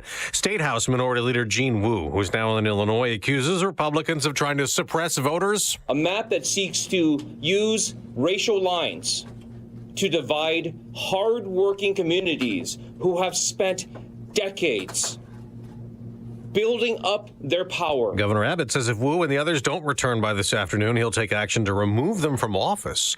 Illinois Governor J.B. Pritzker has welcomed his fellow Democrats, and he and other governors in blue states are considering their own redistricting. We will not let power go unchecked. A Republican in Congress wants to be a governor. Nancy Mace. South Carolina doesn't need another empty suit. It needs a governor who will fight for you and your values. Mace announced her run this morning, joining other Republicans in the 2026 race, including fellow member of Congress Ralph Norman, running to replace Governor Henry McMaster, also a Republican who can't run again. He's term limited. Police in Montana keep searching for an Army veteran turned suspected killer, Michael Brown, wanted in Friday's shooting in a bar in Anaconda that left 4 people dead. Brown reportedly has a criminal record. Unclear what led to the shooting, but investigators believe he was a regular at the bar and knew the victims. They say the suspect used a rifle. Military vet was last photographed fleeing the scene in just his underwear, and police believe he's still close by. Fox's Todd Pyro. Boeing is dealing with another strike. More than 3,000 workers in the St. Louis area who work in facilities in Missouri and Illinois building fighter jets. They walked off the job after midnight. Thousands of other Boeing workers held a nearly 2-month-long strike in California, Oregon, and Washington last year. America's listening to Fox.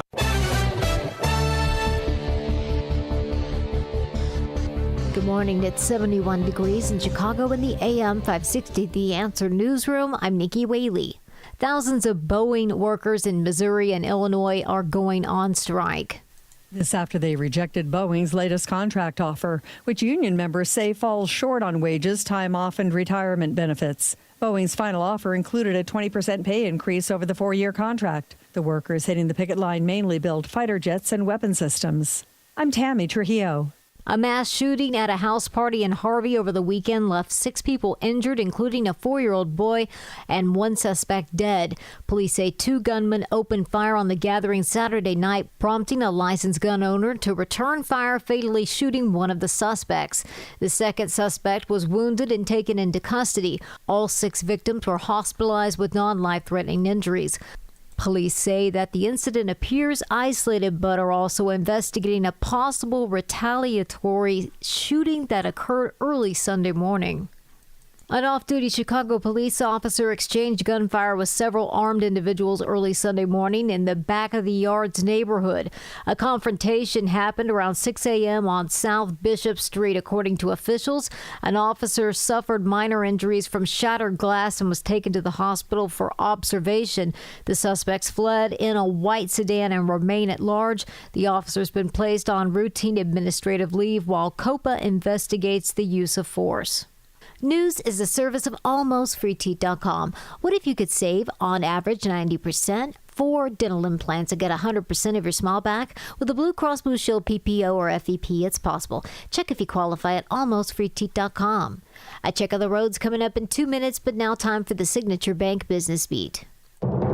I'm Charles Payne, and this is the Fox Business Report. Spring was apparently a good time to fix up your home. Wayfair made a profit in its recent quarter, even though its number of active customers declined. Sales picked up in its high-end specialty retail brands and business-to-business unit. The upbeat results were unexpected. Wall Street was expecting Wayfair to lose money. Berkshire Hathaway shares are losing ground after a weaker quarter. The company did not buy back shares in the period. Tesla shares are up 2% after its board approved a compensation package for CEO Elon Musk valued at $29 billion, though he must continuously serve in a leadership role for 2 years to collect it. Boeing machinists in the St. Louis-based defense business are on strike. The walkout also includes staff in Illinois. That's your Fox Business Report. I'm Jenny Coselda. Invested in you. Scott Jennings sees some rough numbers for the Dems. The Wall Street Journal's latest score shows the Democrats with just a 33% approval rating versus 63% who disapprove. That's the lowest score the Dems have received in the 35-year history of the Journal's polling. President Trump and the Republican Party are viewed far, far more favorably in the same data. The all-new Scott Jennings Show. Weekdays at 1, right before Hugh Hewitt at 2 on AM 560. The Answer. A great smile can make you feel happy and confident. So when you consciously conserve your teeth, that glowing smile will show through. At Best Dental Group, doctors Economos, Gavalis, and their staff are ready to help you create that perfect look or maintain the one you have now. Along with general dentistry, Best Dental Group is a multidiscipline practice with an orthodontist, periodontist, and prosthetic specialists on site. They use the newest breakthroughs in dental technology such as titanium implants, Invisalign clear braces, and laser treatments. Don't let fear get in the way. They can recommend sedation to make your experience as comfortable as possible. Best Dental Group is located in historic downtown Bartlett and is a multilingual office. Call 630-830-4930, 630-830-4930, or visit bestdental.org. Best Dental Group, sharing your conservative values and helping you to conserve your teeth. The following advertisement includes a celebrity impersonation. The summer heat in Chicagoland is no joke. And if your old air conditioner is making funny noises, you may already know it's time for a new unit. Look, your air conditioner, it's a disaster. People are telling me it's the worst ever. Don't sweat it, literally. When it comes to cooling your home, Air Right Heating and Cooling does it the best. And they love our country. Beautiful people. Rebates are still available, financing is flexible, and at Air Right installations are smooth and professional with no surprises. It's beautiful. Some people say it's the coolest air anyone's ever felt. I don't know. That's just what they're saying. It's doing an incredible job. Really tremendous. Plus, tell them AM 560 sent you, and Air Right will give you $56 off any service. Visit Air Right Heating and Cooling today at AIR-RITE.com. Again, that's AIR-RITE.com. Air Right Heating and Cooling, doing it right since 1959. Born on America's darkest day of 9/11, the Tunnel to Towers Foundation has been helping America's heroes ever since. People who put their lives on the line for our country and our communities need your help now more than ever. Join Tunnel to Towers on its mission to do good in their honor. Never forget 9/11 or the sacrifices of this country's heroes and their families. Show your support. Donate $11 a month at T2T.org. That's T2T.org. Progressive presents Employee of the Month. Small Business Edition. Today's recipient from Lucky Larry's Landscaping, Larry! Larry saved his business money with a quick commercial auto quote from Progressive. Does it help he's his own marketing manager, accountant, executive assistant, and never been late? Technically, yes, but saving really put him over the edge. So, Larry, give Larry a round of applause.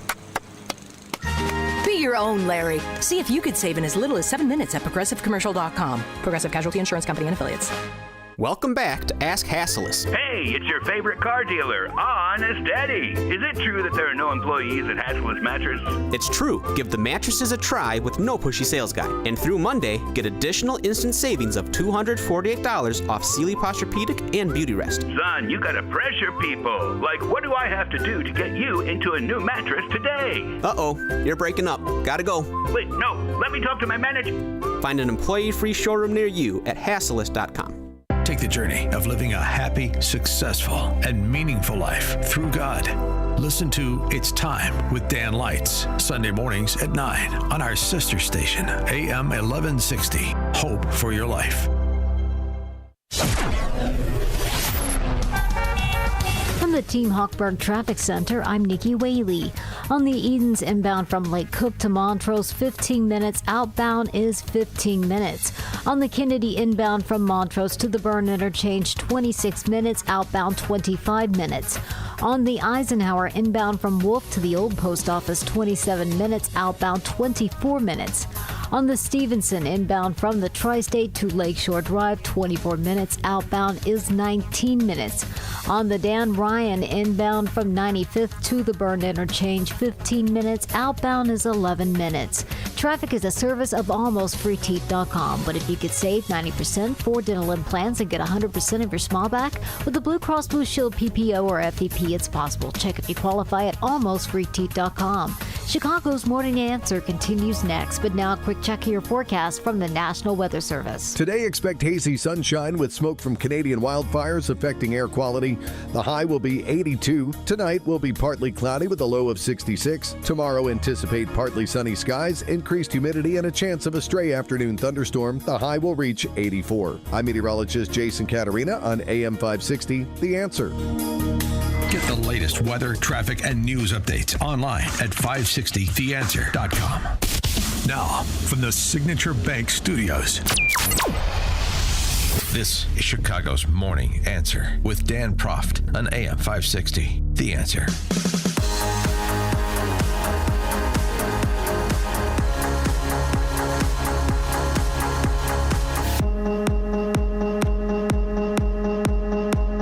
Top of the morning, Dan Proft here. Let's talk a little bit about Gen Z. This is a kind of a funny thing. This is a post on X. I'm a recruiter, so I do a ton of phone interviews. Something I've noticed about Gen Z specifically is that a lot of them answer the phone and don't say anything. Like, I can hear their breathing and the background noise, but they wait for you to say hello first. They don't know how to use a phone. Or they don't know how to interact with another human being on the phone. They just know how to text, apparently. And just a little clarification for this recruiter. He added, for clarification, the people that he is calling, the candidates have self-scheduled these calls. I'm calling at the exact time they chose, and also received a reminder email about an hour beforehand. They also have my number ahead of time, so they know who's calling, at least if they took the trouble to program his name and with his number in their phone. And the responses to this post, I mean, it's just a small thing, but it's sort of a cultural oddity. The response to this post, he had a bunch of Gen Zers basically saying, you called, you have to speak first. But I mean, without explaining the obvious to anybody who's not a Gen Zer, how do you know when to speak if somebody just clicks and doesn't say hello? Okay. Just a sort of a odd little angle into our next guest, James Lawley, founder of the YouTube channel Gent Z, G-E-N-T as in gentleman, Gent Z, and gent-z.com. He was recently profiled in a Wall Street Journal piece about this community he's built around teaching how young men to be classically masculine. What does that mean? What does it entail? What lessons does he have for even those who are well north of Gen Z? James Lawley joins us. James, thanks for being with us. Appreciate it. Good morning, Dan. Great to be here. Now, as people can tell, you've got that British accent because you moved from London to Chicago. What was the basis of that move in the first place? Yeah, good question. Well, I was actually born in the U.S. I was born in Alabama, and I grew up in England with British parents. So I got the accent and then decided to come back to the U.S. Okay. Alabama to London to Chicago. It's an interesting journey.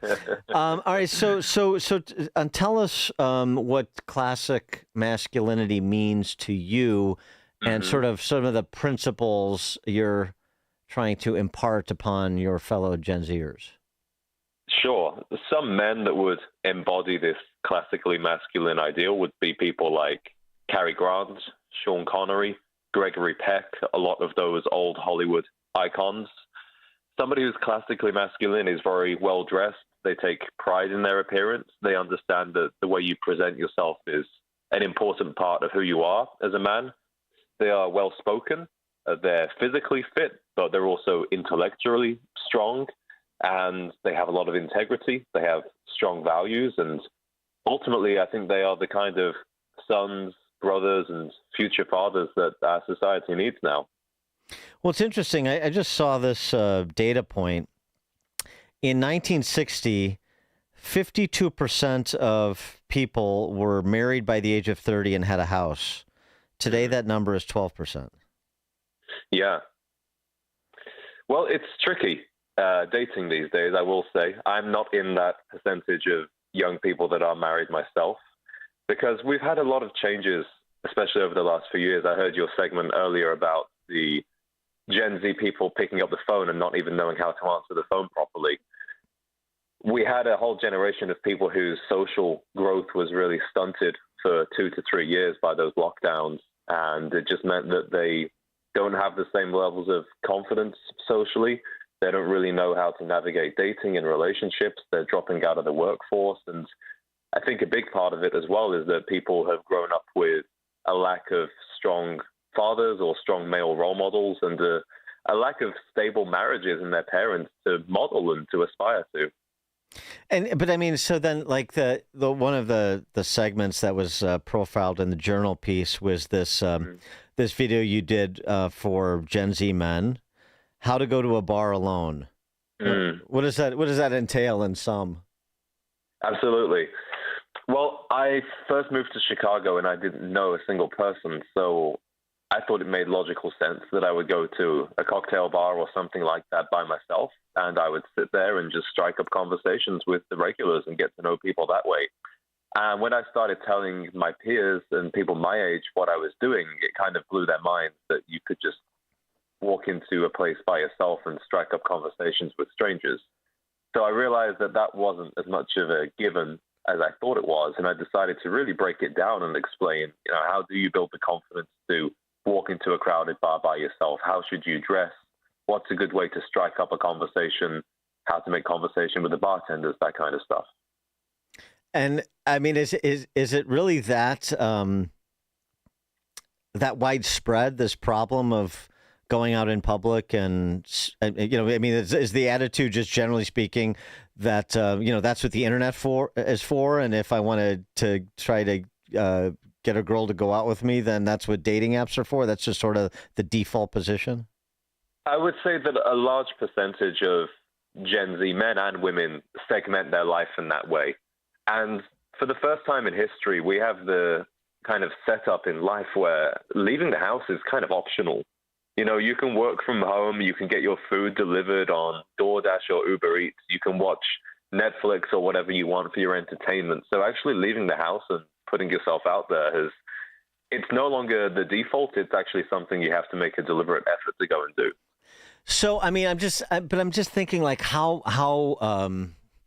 much buy-in are you getting to? Because I have this image, and you mentioned some of the the great stars from the golden age of Hollywood, but I have this image of like a bunch of guys walking around like they're right off the set of Kingsman with Colin Firth, and I'm just having a hard time seeing how far you can get anybody, frankly, these days to dress in a suit, wear a tie, formally sort of present yourself the way that publicly the way that you're describing.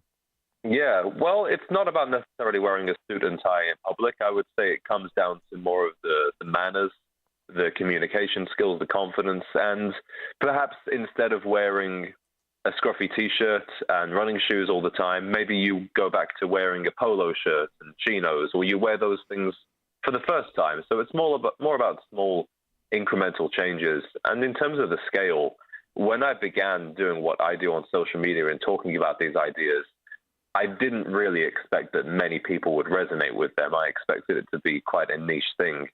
And then less than 2 years later, the YouTube videos get about 2 million views a month. The Instagram videos get about 10 million views a month. And we just had the Wall Street Journal and Fox News this weekend pick it up as well. So the movement has become a lot bigger than anything I anticipated. Is it life advice too? Gen Zers deciding whether or not to go to college, take a gap year, go right to the workforce. Do you get into those matters as well? We get into living with intention. And what I mean by that is don't spend your time playing video games. Don't spend your time just sat on dating apps or giving up on the whole thing. Don't spend your time working from home in sweatpants. You have to get yourself out there, contribute to society, think about how you can help others. What about, sort of the well-rounded gentleman, if you will? I know you mentioned about being intellectually fit as well as physically fit. But, you can have a guy who's got a nice job at a big accounting firm or financial service firm. He works for a hedge fund in town or something like that, and he's doing very well as a young man. But he's also very one-dimensional. He's like not read any important books or had any important thoughts other than whatever's going on in the back office of the hedge fund he works at. I mean, what about that sort of challenge? Yeah, that's a great point. And I do come across a lot of men in that position where they are, outwardly successful. They're earning six figures. They've got the good job title, but they're not very well rounded as people. So I encourage men to think about their life kind of like the idea of a Renaissance man. So somebody that has a physical side to them. Maybe they work out, maybe they play sport, martial arts, etc. They also have read the classics. They're reading Hemingway. They're reading Aurelius, Meditations. And then they have a creative hobby as well. Perhaps they play guitar, or maybe they paint. Maybe they enjoy going to the great museums that we have in Chicago. So they've got the physical side, they've got the intellectual side, they've also got the creative side.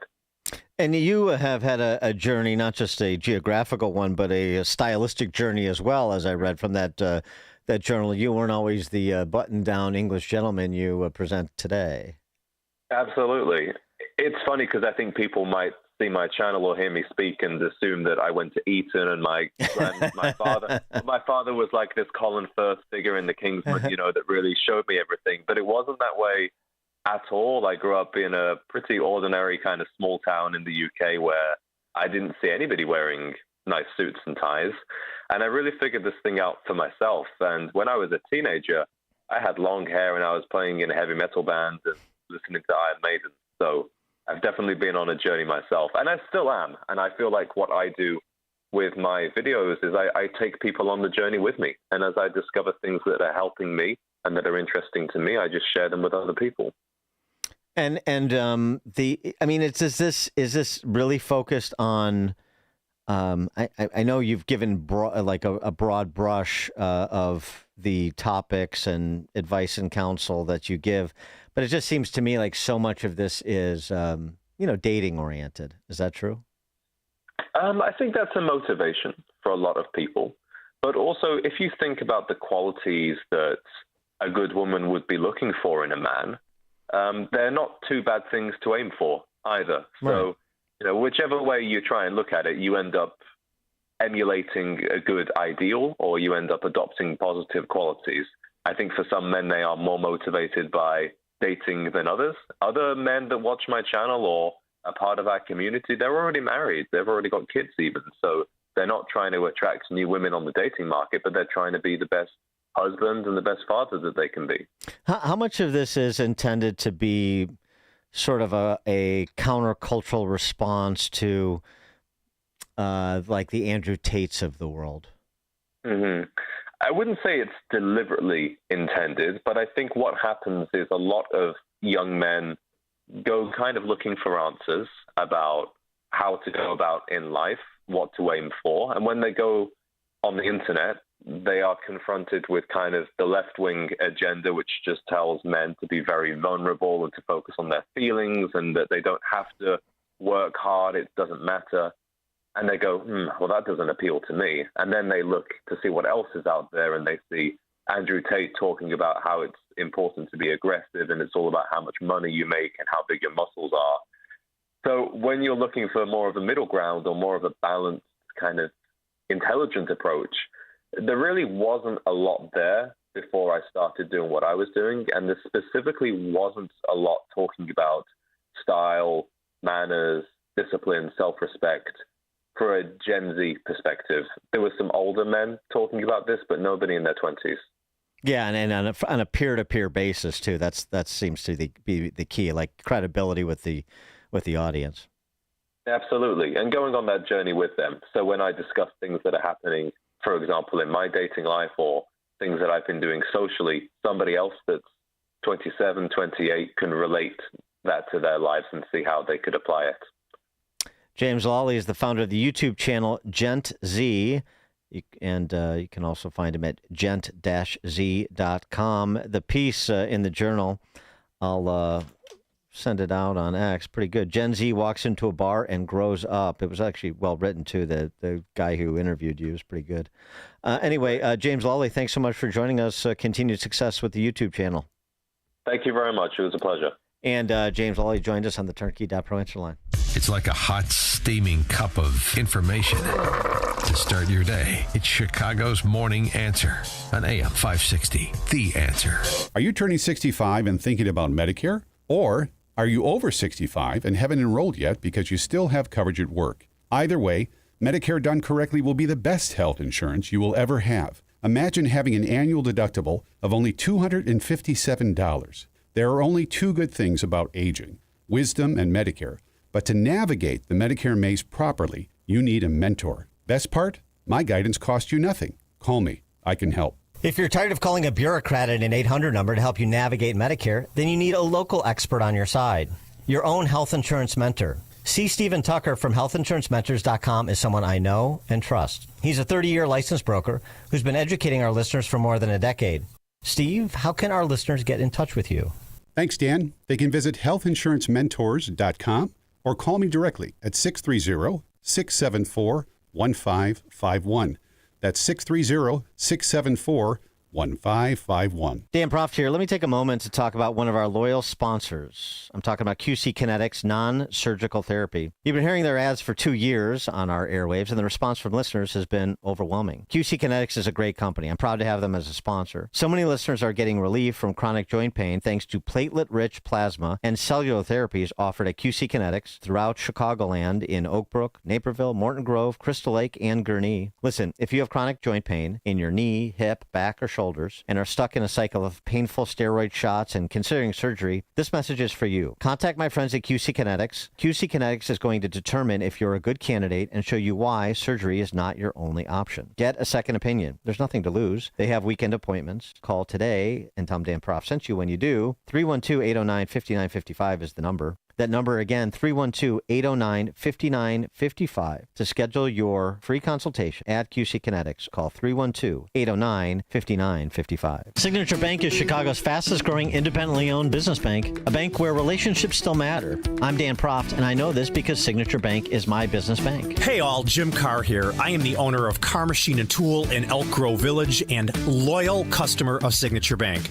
As a second generation owner, I knew I had to shift from operating as an old-school machine shop to what I can proudly say is now one of the fastest-growing aerospace manufacturing facilities in the region. Signature Bank was there every step of the way through our expansion efforts, including financing our new state-of-the-art facility. Their valuable industry expertise and constant communication throughout the construction process made our vision possible.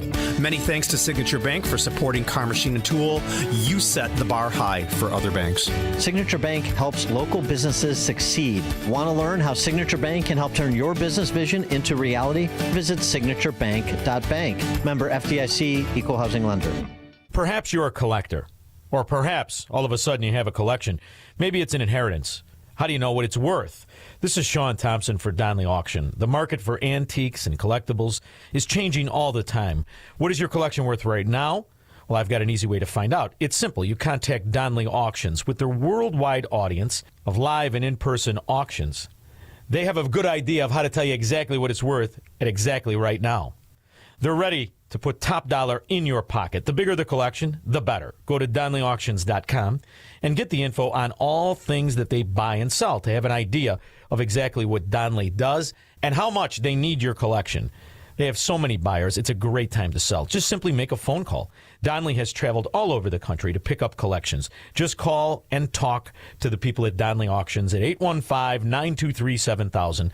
Donley Auctions is your trusted partner in turning your collections into cash. DonleyAuctions.com. Salem News Channel is America's fastest growing conservative TV network. It's an absolute crazy day. Home to the largest lineup of free speech champions anywhere. Delivering in-depth insight and unapologetic opinion on today's biggest news stories. stories. Americans aren't going to put up with this anymore. SNC brings you the news that matters, told with integrity and clarity. Watch Salem News Channel free 24/7 on your television. Stream now on Pluto TV. A large retail store just canceled a huge order, leaving MyPillow with a ton of extra MyPillows. But you know what? That's their loss and your gain. MyPillow is offering the Classic Collection for wholesale prices. Only $19.98 for a standard MyPillow. But it gets even better. For a limited time, they're going to offer the entire Classic Collection at wholesale prices. Get queen-size MyPillows for just $24.98. Upgrade to king size for only $29.98. Get the body pillows for $39.98. And the multi-use MyPillows for only $12.98. So go to MyPillow.com and use promo code LIBERTY or call 800-489-0201 to take advantage of wholesale pricing and receive $100 in free digital gifts when your order is $75 or more. That's right. Get the standard MyPillow for only $19.98. So go to MyPillow.com or call 800-489-0201 and use promo code LIBERTY. That number again is 800-489-0201. Promo code LIBERTY. Hi, I'm Ken Mariotti, owner of Woodland Windows and Doors, a third-generation family-owned business since 1969. We know you're bombarded by choices when shopping for new windows or doors, so we're inviting you to experience the Woodland difference. For decades, we have been transforming living spaces with Marvin Windows, a fifth-generation family business. Marvin replacement windows have been known to increase the warmth of your cold rooms by 10 degrees. Think about that, 10 degrees warmer. When you welcome Woodland into your home, you will get a product expert to transform your living spaces, full-time, dedicated professional installers that you can trust in your home, along with the best products like Marvin. These are the reasons we're proud of our 5-star reviews and family legacy. No gimmicks, no pressure, and upfront pricing are why Woodland Windows and Doors is your trusted window and door expert in Chicagoland. Visit woodlandwindows.com to book your free in-home expert consultation. That's woodlandwindows.com or stop by our showroom at the corner of Lake and Geary in Roselle. AM 560, The Answer. Dan Proft here, the opposite of James Lawley when it comes to Gen Zers is a Gen Zer named, well, his Instagram handle, Will Kelly Wins. Will Kelly Wins. He's got almost as many followers as James Lawley does. The uglier, more slothful version of Gen Z. This is how I fly at 500 pounds. It's crazy. Let's check it out. I am where most fat people are afraid to go, the airport. Fat people hate the airport. Why? It's a lot of walking. It's very small seats. No one likes to go here. How are you doing today, man? I'm good. How are you? I'm doing pretty well. I'm a plus-size passenger. As a plus-size passenger, I get an extra seat. That's why I love Southwest. It is the best. I tried to buy a girl a flight. I was going to put on Southwest. She was like, I can't even get Delta. Shooting a video in the airport is so scary because your whole life you're told, don't play in the airport. It gets real. But we're still going to do it anyway. Awesome. Thank you. Can I get a wheelchair? All right, so I'm about to go get a wheelchair, right? This is the secret to the airport, especially as a fat person. Most people are too embarrassed to get a wheelchair, but I take my shirt off on the internet. I have no shame. The wheelchair is the secret because, 1, you don't have to walk a whole bunch of miles. 2, you get to skip the lines, right? Skipping the lines is the key to the airport. 3, you get to board the flight first. This is the secret weapon of the airport. Let's go watch. Always want to make friends with your wheelchair guy. What's your name, man? Anthony? Hi, I'm Will. What do I do with my bags? One of the things I love about the airport is it's the great equalizer, right? It doesn't matter where you're from in the universe. When you come to the airport, everybody's the same. Second floor. And then we see who the real winners are. So my boarding pass isn't scanning right now. This is why you have to get to the airport early, in case they mess you up. We made it through TSA. Technically, we were not allowed to record TSA because of an event that happened 20 plus years ago. Not gonna get into it, all right? But now we're on the other side. The hard part is over. Time to go to our gate. Let's do it. Take me to the moon. So here we are in front of the sea of people. But because we came in a wheelchair, we will be the first ones to board. It's about playing the system. The airport wheelchair, you cannot walk down. Leave your wheelchair. That's us.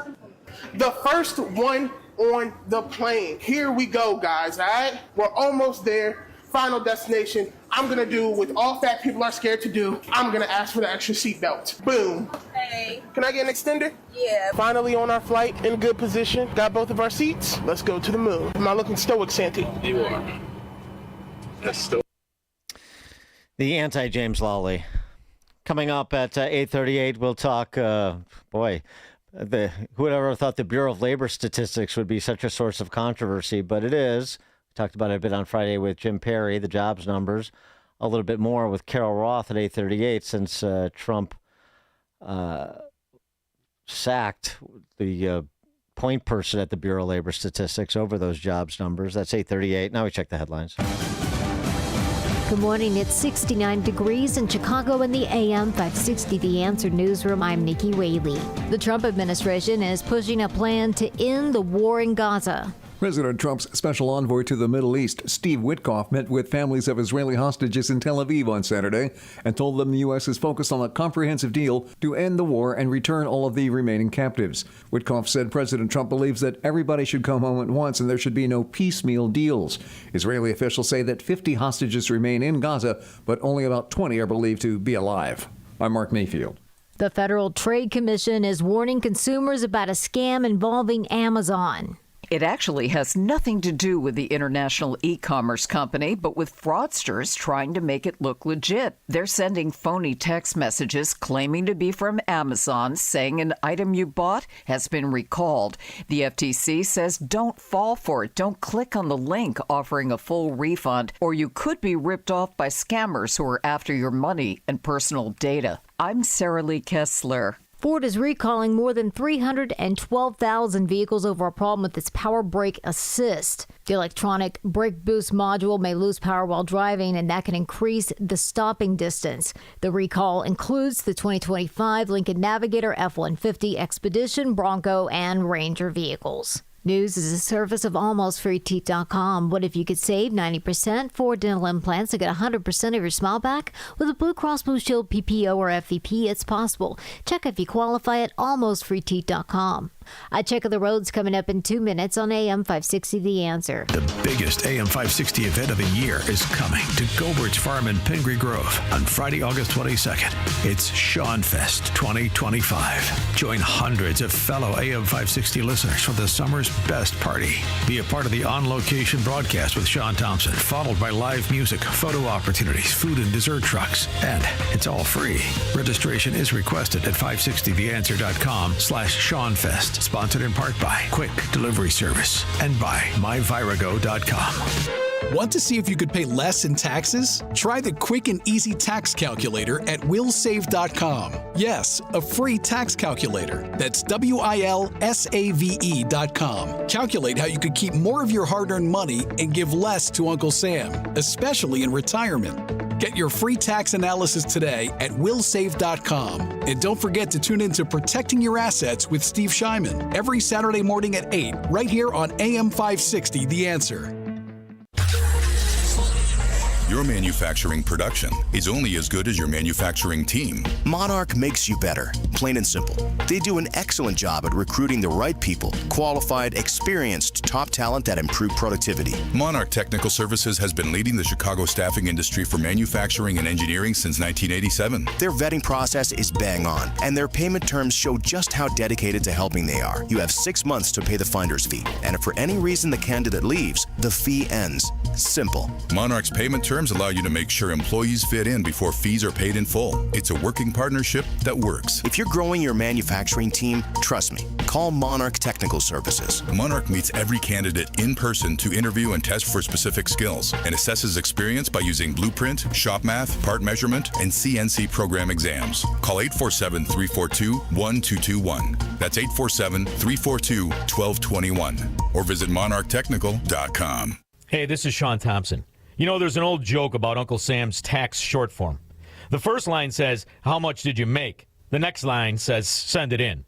Sadly, that's not funny at all for honest people who pay taxes. But that's exactly what a lot of people do in their retirement. They take money out of their 401k and their IRA, and they send it into the IRS.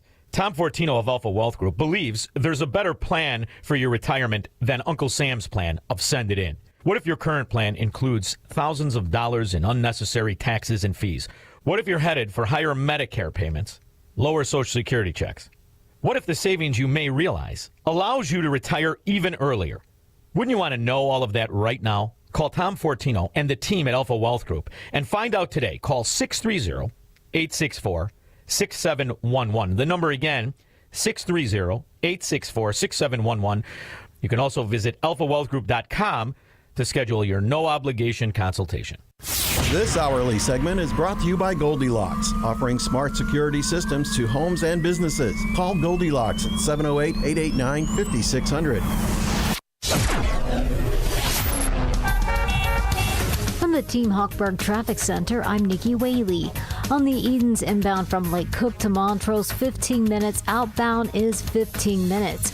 On the Kennedy inbound from Montrose to the Byrne Interchange, 26 minutes. Outbound, 25 minutes. On the Eisenhower inbound from Wolf to the Old Post Office, 27 minutes. Outbound, 24 minutes. On the Stevenson inbound from the Tri-State to Lakeshore Drive, 24 minutes. Outbound is 19 minutes. On the Dan Ryan inbound from 95th to the Byrne Interchange, 15 minutes. Outbound is 11 minutes. This report is sponsored by Mattress Firm. Need better sleep this Labor Day weekend? Upgrade to premium sleep at Mattress Firm's best sale of the year. Let their sleep experts match you with the perfect bed and get the rest you deserve. They make sleep easy. Shop Mattress Firm's best sale of the year. Chicago's Morning Answer continues next, but now check your forecast from the National Weather Service. Today, expect hazy sunshine due to Canadian wildfire smoke affecting air quality. The high will reach 82. Tonight will be partly cloudy with a low of 66. Tomorrow brings partly sunny skies, increased humidity, and a chance of an isolated afternoon thunderstorm. Temperatures will climb to a high of 84. I'm meteorologist Jason Caterina on AM 560, The Answer. Now, from the Signature Bank Studios. Only the biggest stories, only the biggest guests, and only the biggest opinions. This is AM 560, The Answer.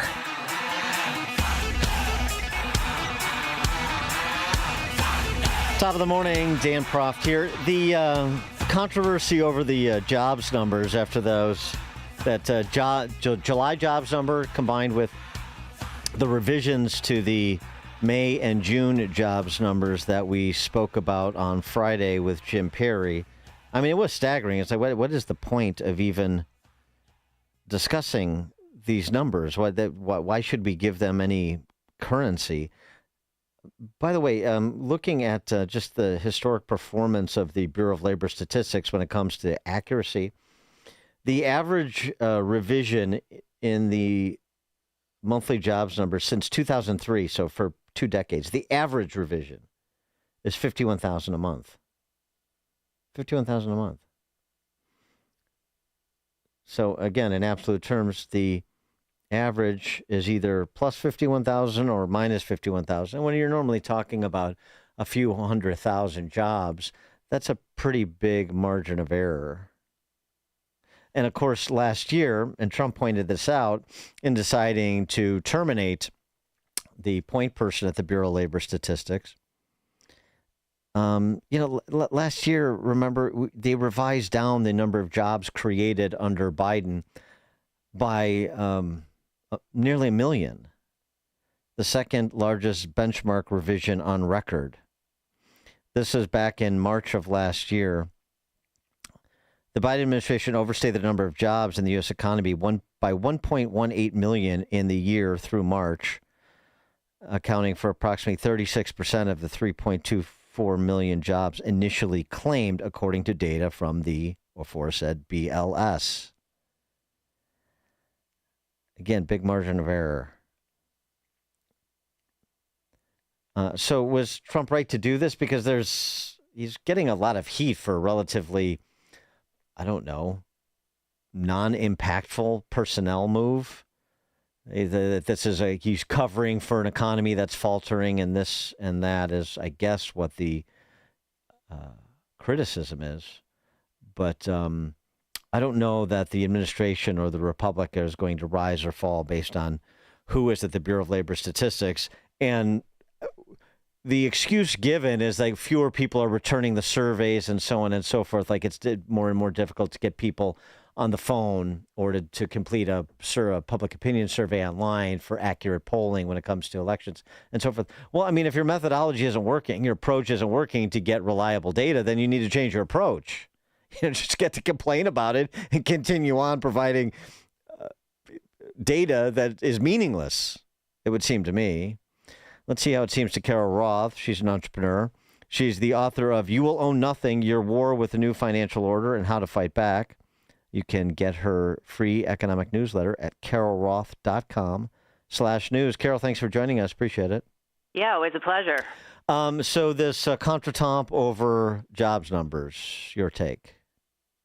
So certainly, as you mentioned, the jobs numbers have been complete trash for a long time, and it's completely unacceptable in 2025 when we have so many tools, so much data collection that, frankly, most of us don't want to have happen, but it's happening behind the scenes, that the government somehow cannot produce accurate numbers on a month-to-month basis. You know, companies that are publicly traded are required to report on the regular, and if they had these types of consistent revisions, they would be held to pay, and we should be holding the government to a higher standard. And if they cannot put that information out accurately, you know, within a few weeks of the month's end, or a few weeks of collections, or 1 week of the month end, then they shouldn't report it then. They should take another month to get it right, because there's no reason for us to, you know, sweat and discuss and part and parcel and have this information move markets when it is just absolutely wrong. So I do think that it makes all the sense in the world that you would fire somebody who both under Biden and Trump is having these massive revisions. I think the way that it was communicated and the timing of it was suboptimal, because it ends up looking political for something that I think everyone, you know, at a baseline can agree makes a whole lot of sense. Yeah, that's a good point. I mean, it's not just though. I mean, you're right to point out that information that moves markets, because it's an indicator of where things stand in terms of economic vitality, and so people factor this in the decisions they make. But it's also, even for forecasting, you know, government forecasting about expected receipts, government forecasting about expected number of beneficiaries of transfer payments, and so on and so forth. So for budgeting purposes, in addition to, you know, actually doing something, I know that the federal government is not exactly accomplished at, which is tracking expenditures. You know, all of this matters too, an understanding of what these actual universes are and the demographics within them.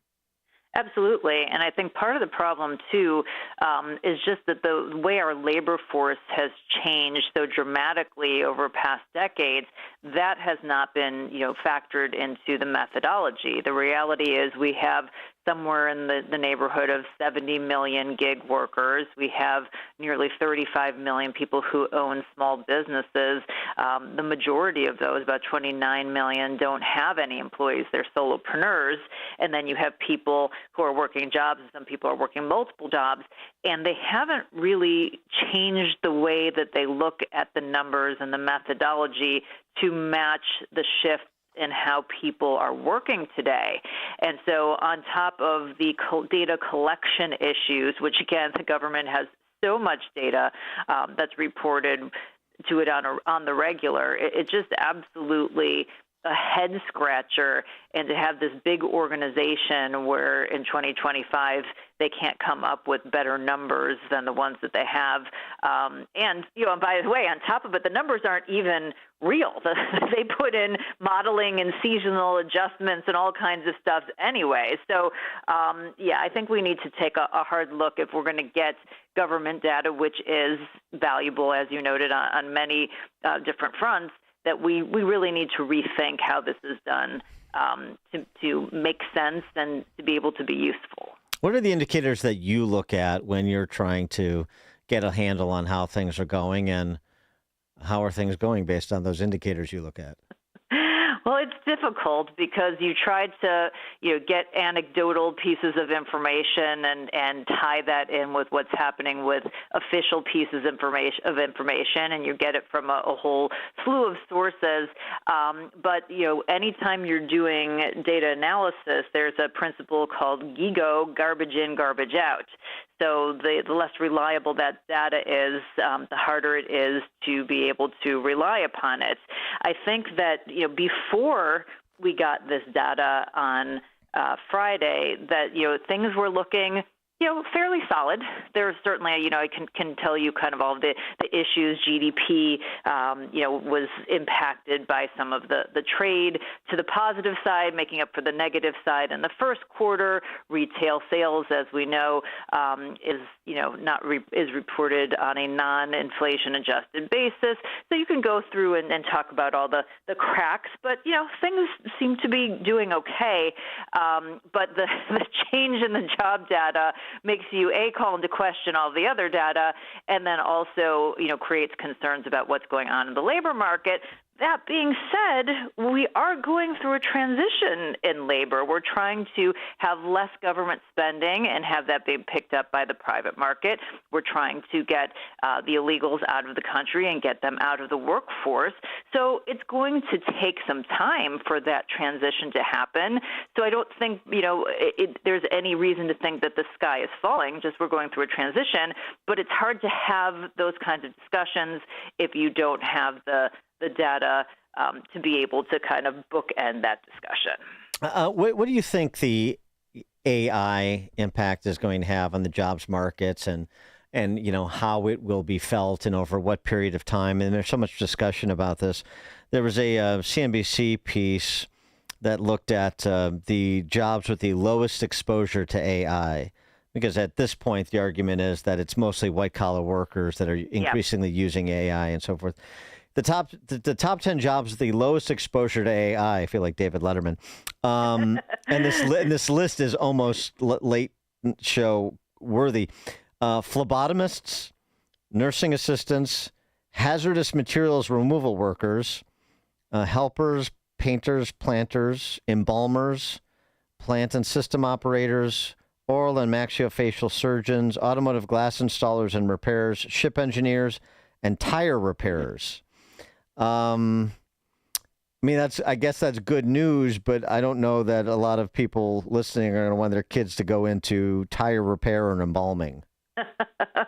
Well, you just never know. Everything's shifting, and I feel like I should do a stupid pet trick now. Yes, exactly. Yes. But I do agree that I think that a lot of the white-collar workers are going to be the ones who are impacted the most, and it's going to be at the large corporations. I think that small businesses who tend to be more focused on having great employees and not worrying about, I have to meet, the latest quarter on Wall Street, are going to, be more protective over their employees. So I actually imagine that we will see more traditional white-collar employees not only going to work in small businesses, but probably starting their own small businesses, which goes back to my comment about how we look at the labor force and what it means to be employed and how that needs to be reimagined.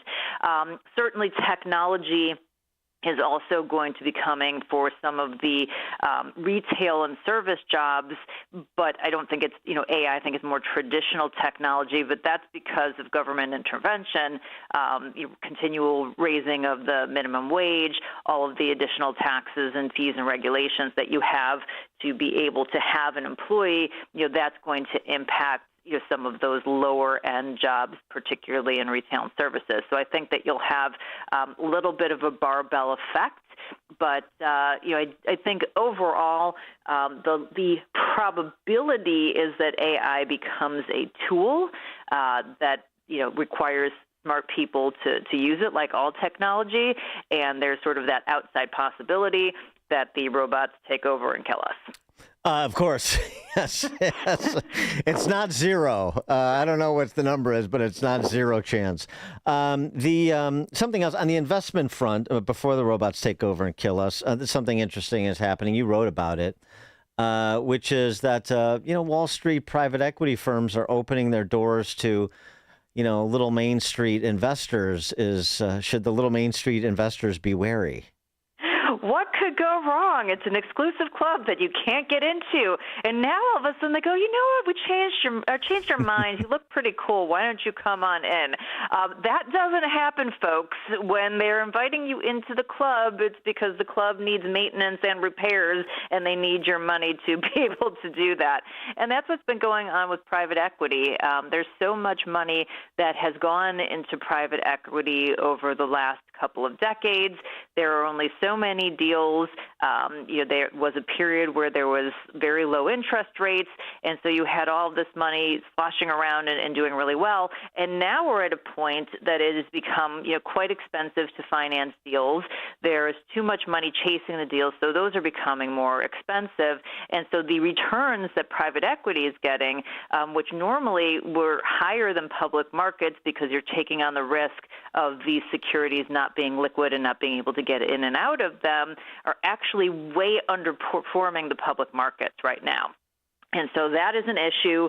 If you are an institutional capital allocator, it makes you go, do I want to pay these extra fees to put my money in private equity when I can just do this in the market and get a much better return? And so with the threat that fees are going to go away, you're now seeing a push of, we're going to open it up. And even President Trump said, maybe we should have private equity in people's 401ks. I do some work in private equity. I have family members who do some work in private equity. It's not all bad, but it means you need to be very careful and skeptical, and you need to be looking at fees, and you need to be looking at performance, not over long periods of time, but over, past 3 to 5 years, and seeing what that looks like, and just have a healthy dose of skepticism, because when they're now welcoming you in and they didn't want you before, it's not because you're cool all of a sudden. Sorry. Yeah, that's good advice. Carol Roth, entrepreneur and author of You Will Own Nothing, Your War with a New Financial World Order and How to Fight Back. And you can get her free economic newsletter at carolroth.com/news. Carol, thanks as always. Always a pleasure. And she joined us on the Turnkey.pro answer line. There's only one radio show in Chicago talking about today's biggest stories and telling you what they really mean. That show is this one, Chicago's Morning Answer on AM 560, The Answer. We all hear the radio ads about the IRS. They tell you to be afraid, to be scared, and they try to frighten you into calling. I'm not here to do that. Tax Relief Advocates is different. TRA is here to tell you that if you owe money to the IRS, whether it's $5,000, $50,000, or $500,000, we have a solution. It doesn't matter if you're sitting in your car, at work, or with your kids. No matter where you are, call now. 800-575-6745. Don't lose hope. TRA can eliminate or reduce what you owe to the IRS. Generous programs are now available that can give you a fresh start. Our passion is taxes and helping individuals fix their IRS problems. We have over 1,000 5-star reviews on Google and an A+ with the Better Business Bureau. You don't need to be afraid of the IRS any longer. End your tax nightmare today by visiting us online at TRA.com or call 800-575-6745. That's 800-575-6745. Tax Relief Advocates. Real solutions for real people. Let me take a moment to talk about one of our loyal sponsors, QC Kinetics Non-Surgical Therapy. You've been hearing their ads for 2 years. The response from listeners has been overwhelming. QC Kinetics is a great company. I'm proud to have them as a sponsor. So many listeners are getting relief from chronic joint pain thanks to platelet-rich plasma and cellular therapies offered at QC Kinetics at their locations in Oak Brook, Naperville, Morton Grove, Crystal Lake, and Gurnee. Listen, if you have chronic joint pain in your knee, hip, back, or shoulder, and are stuck in a cycle of painful steroid shots and considering surgery, this message is for you. Stop now and contact my friends at QC Kinetics. Grab a pen and paper or your phone. QC Kinetics is going to determine if you're a good candidate and show you why surgery is not your only option. Get a second opinion. You've got nothing to lose. They do have weekend appointments as well. Call today to learn more and tell them Dan Prof sent you when you do. 312-809-5955 is the number. That's 312-809-5955. Again, QC Kinetics, 312-809-5955. AM 560, The Answer.